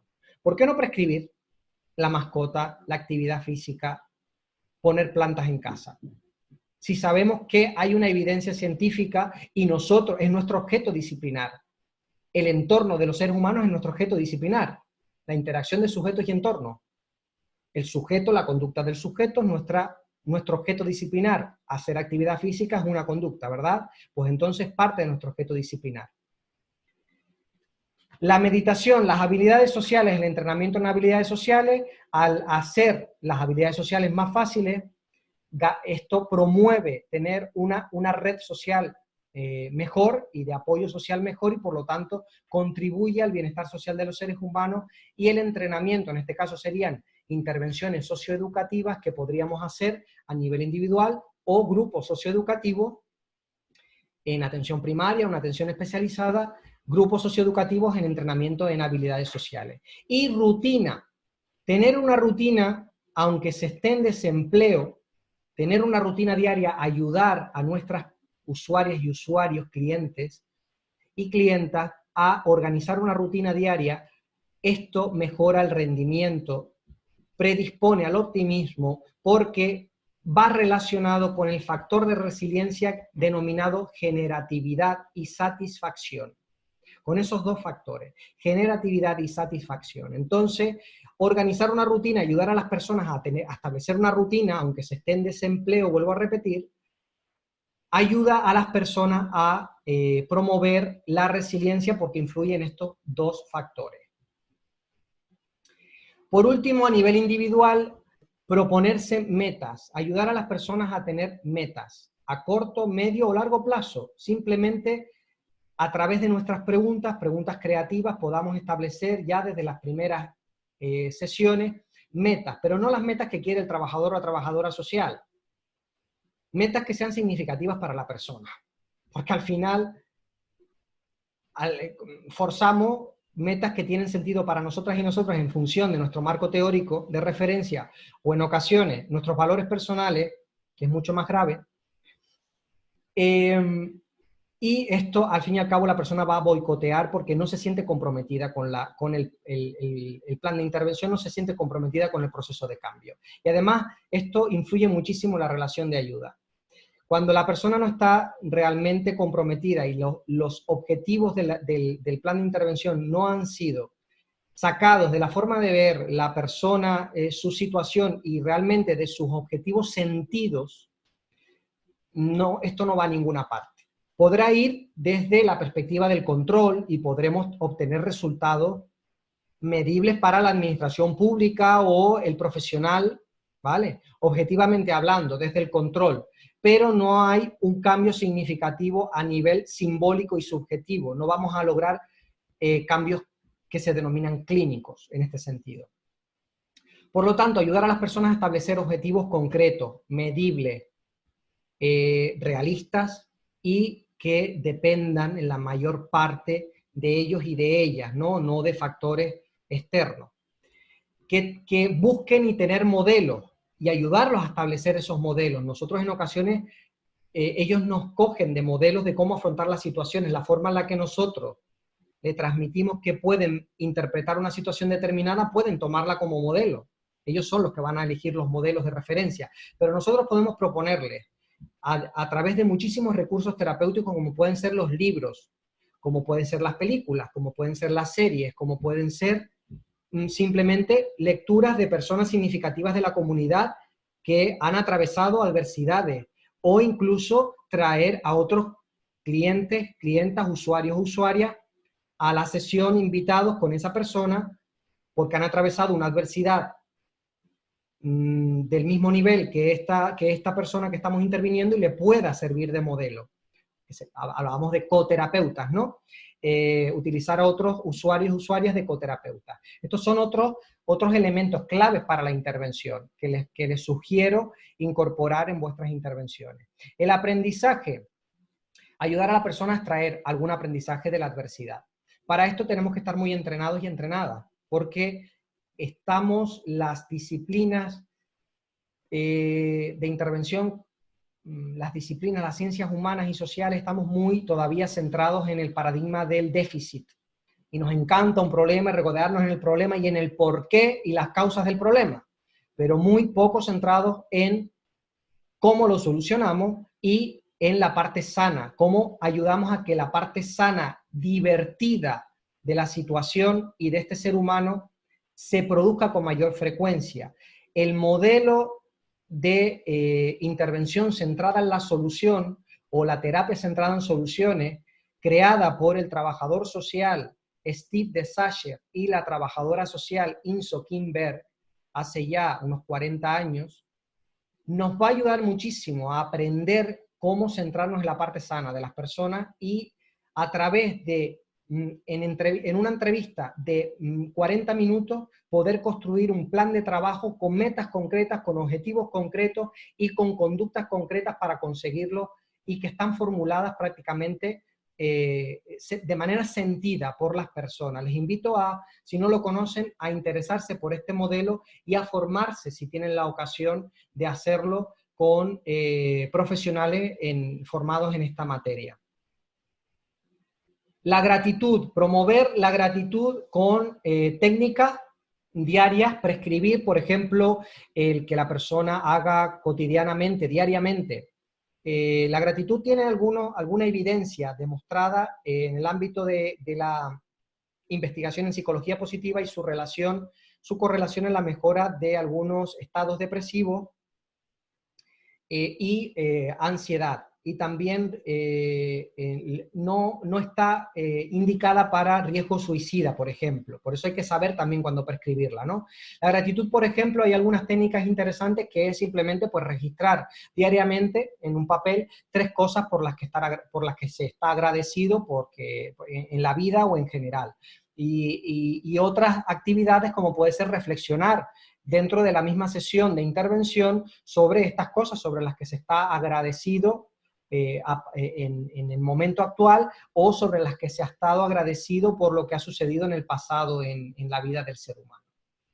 Pues estos son básicamente, compañeros y compañeras, el resumen de algunas de las claves o estrategias para la intervención que les propongo que piensen, que tengan en cuenta y si les apetece puedan leer y documentarse un poco más para poder profundizar en cómo aplicar la neurofelicidad y la resiliencia en nuestras intervenciones. La Universidad de Valencia tiene título propio y máster también a nivel de título propio. Creo que tiene experto, especialista y máster universitario en neurofelicidad aplicada a la salud. Yo realicé el título de experto en neurofelicidad aplicada a la salud y admiten trabajadores y trabajadoras sociales porque saben del potencial que tenemos, dado que somos expertos en ciencias sociales y cómo podemos aplicarlo. Les invito que si en algún momento les apetece, pues este posgrado está bastante bien. Y en cuanto a resiliencia, existe muchísima literatura. Es cierto que la gran parte está en inglés. En castellano tenemos algunos autores, pero no trabajadores y trabajadoras sociales en castellano. La mayoría de trabajadores y trabajadoras sociales que escriben en resiliencia o perspectiva de las fuerzas o de las fortalezas escriben en inglés porque no son hispanohablantes. Si necesitan recomendaciones bibliográficas, me las solicitan a través del correo electrónico y se las envío. En mi tesis doctoral igualmente tienen amplia literatura. Si buscan en la base de datos de tesis doctorales, que es TSEO, ponen en Google TSEO, Ministerio de Educación, y en el buscador ponen Jonathan Regalado y les sale mi tesis doctoral y la pueden consultar. Y ahí hay una amplia bibliografía sobre resiliencia porque la tesis doctoral es de resiliencia. Bien, pues finalizar antes de dar ruegos y preguntas con esta breve frase: en una sociedad cada vez más compleja y diversa, la resiliencia supone una oportunidad, pero también una esperanza para promover entornos y comunidades no solo más saludables, sino también más fortalecidas para las adversidades que irremediablemente a ustedes y a mí la vida nos tiene preparadas. Por lo tanto, es un paradigma muy interesante para tener en cuenta. Trabajosocialclínico.com es nuestra página web. Ahí pueden ver toda la oferta formativa, los servicios que tenemos también, clínicos y de asesoramiento a personas y profesionales, y los servicios de formación que ofrecemos, y también los servicios clínicos que ofrecemos desde el Centro de Bienestar Familiar que está ubicado aquí en Tenerife. Bueno, compañeros y compañeras, llega el momento de ruegos y preguntas. Vamos a desconectar la presentación. Preguntas que quieran hacer de manera verbal, levantan la mano y les doy paso, ¿vale? Y ya tenemos aquí alguna escrita.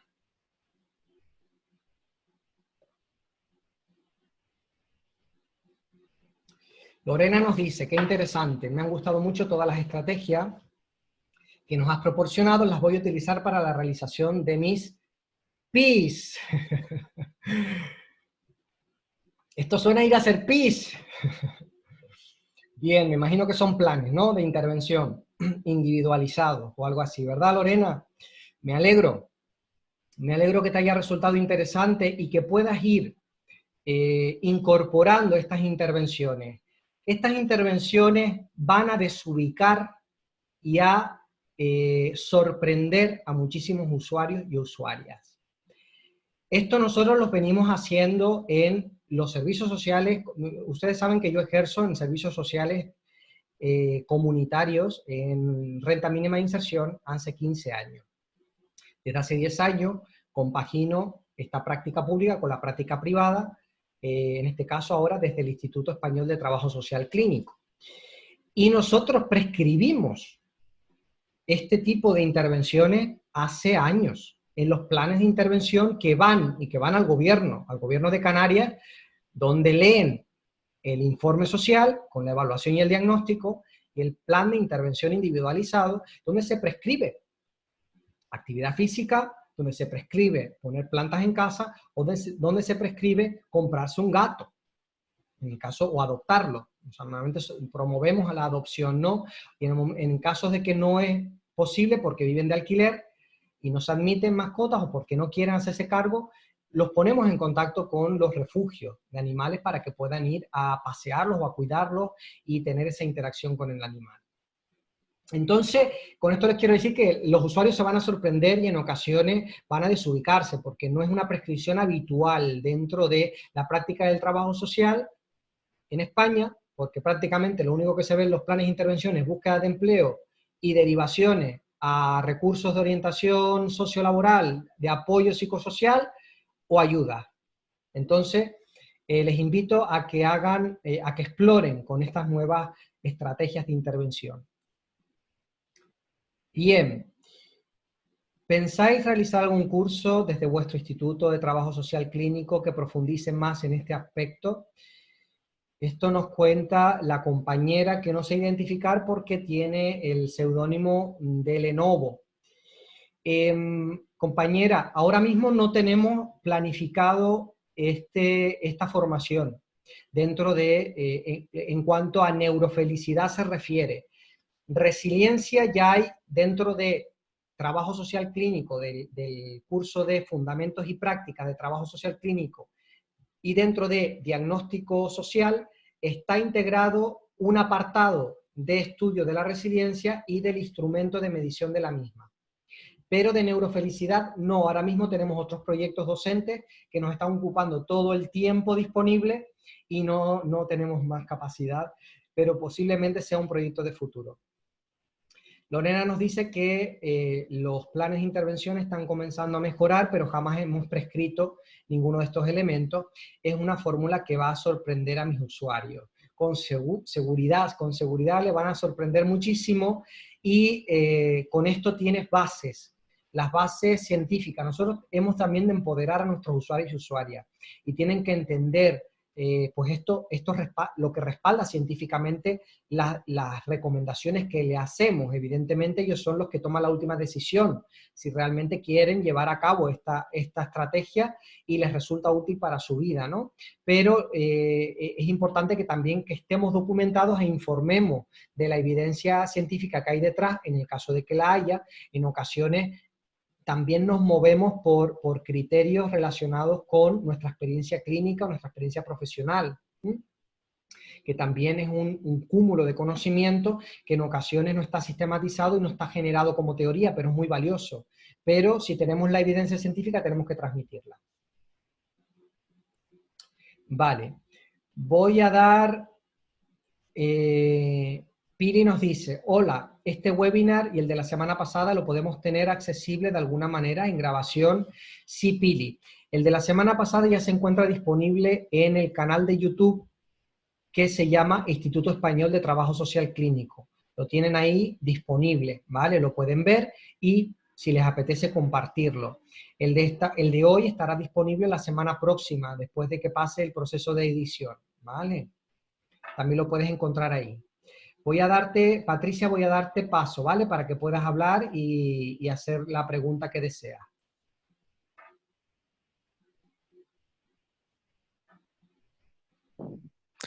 Buenas tardes, Jonathan, ¿se me escucha? Sí, Patricia, te escucho perfectamente. Vale.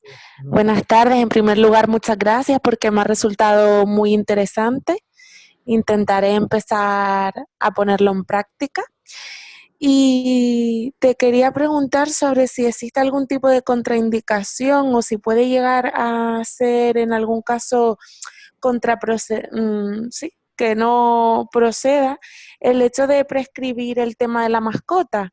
Me refiero sobre todo cuando hablamos a pérdidas recientes o a un sentimiento de la persona de abandono hacia ella del mundo en general o de sentimiento de soledad profundo.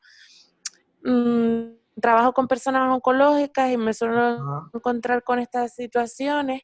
Entonces, pues esa era la pregunta, ¿no? Si en algún caso puede ser contraproducente por el hecho de, y encima también el perro pues se me perdió o falleció o cualquiera de estas cosas. claro. Claro, hombre, es cierto que hay que anticipar, al fin y al cabo es una prescripción terapéutica y siempre que hacemos una recomendación, cualquier intervención que prescribimos, tenemos que conocer los efectos colaterales que conlleva. Entonces, que haya una contraindicación porque vaya a producir directamente un efecto negativo a nivel del bienestar, del equilibrio emocional de la persona, no tengo yo conocimiento de que haya evidencia en ese sentido.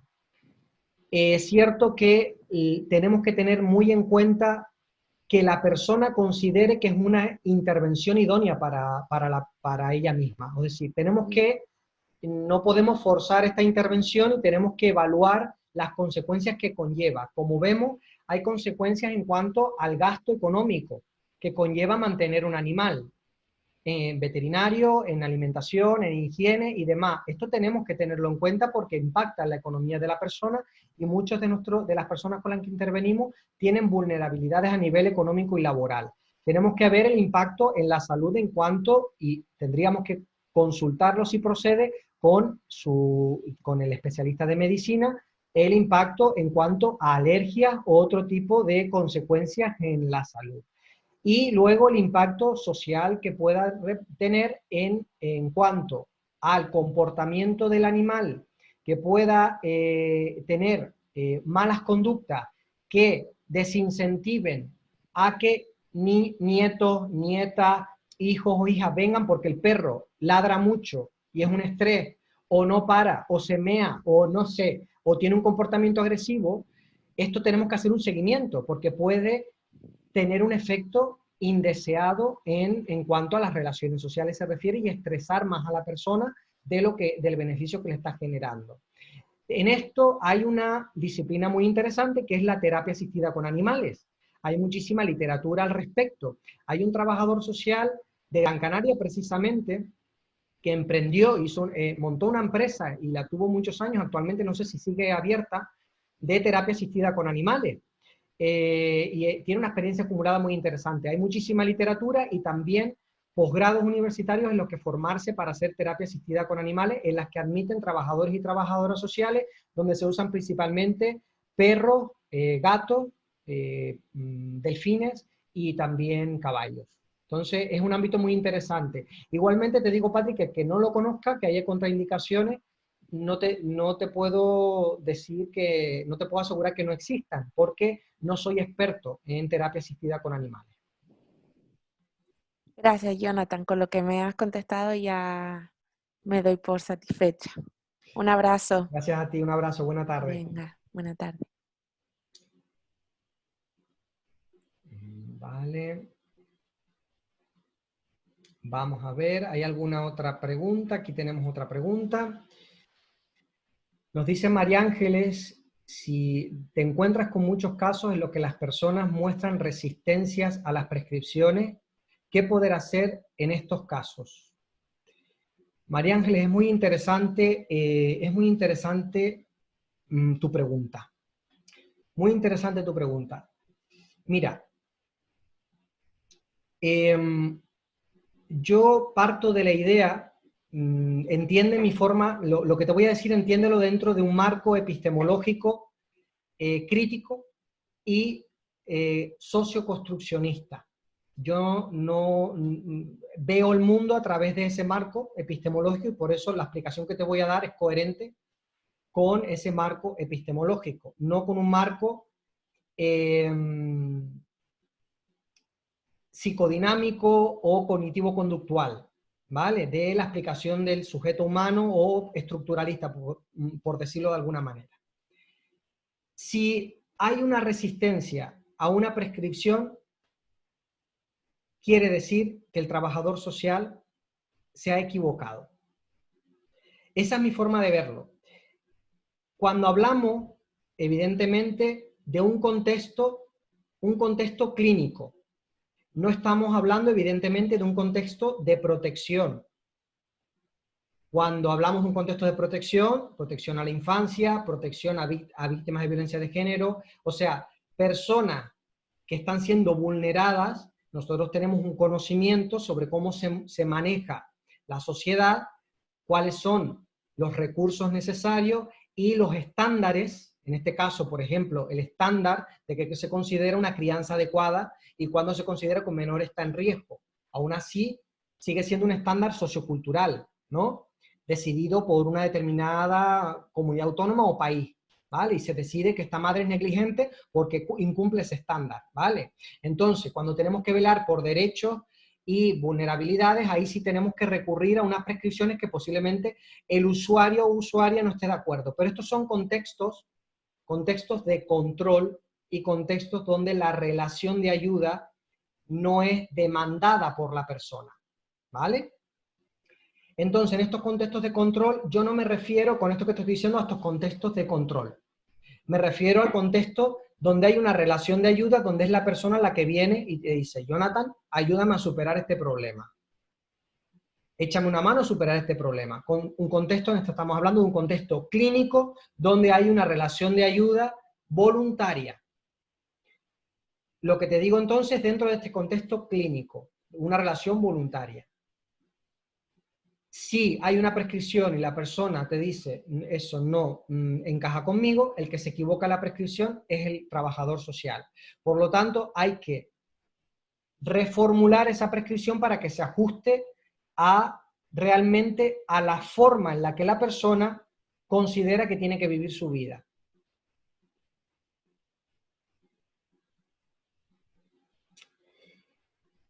Lorena nos dice que nos tiene que dejar. Gracias, Lorena. Buena tarde. Espero haberte respondido, María Ángeles, con esta cuestión. Lo que debemos de hacer, entonces, en esta situación es volver hacia atrás. Es decir, hemos de revisar de nuevo cuáles son los objetivos de la intervención, volver a la perspectiva del cliente, situarnos de nuevo en la perspectiva del cliente. Evidentemente, nuestra forma de ver las cosas es importante. Nosotros no somos sujetos más pegados en la pared. Nosotros vamos a transmitirle sugerencias a la persona de cómo consideramos que deberían de ser las cosas y le podemos hacer una recomendación. Pero esa recomendación tenemos que respetar la autodeterminación de la persona. Si la persona muestra una resistencia, la resistencia nos está indicando es que nos hemos equivocado, porque el experto en su vida es la persona. Nos hemos equivocado y tenemos que volver hacia atrás.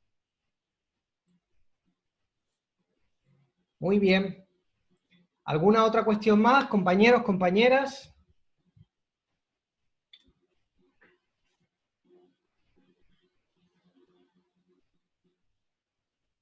¿No existe ninguna pregunta más?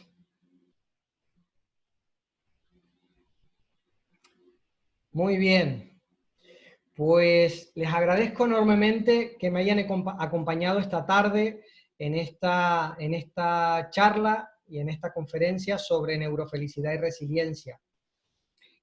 Pueden seguirnos en redes sociales, en Facebook estamos como Instituto Español de Trabajo Social Clínico y yo estoy como Jonathan Regalado, también tenemos Instagram y la página web trabajosocialclinico.com y página de canal de YouTube, ¿vale?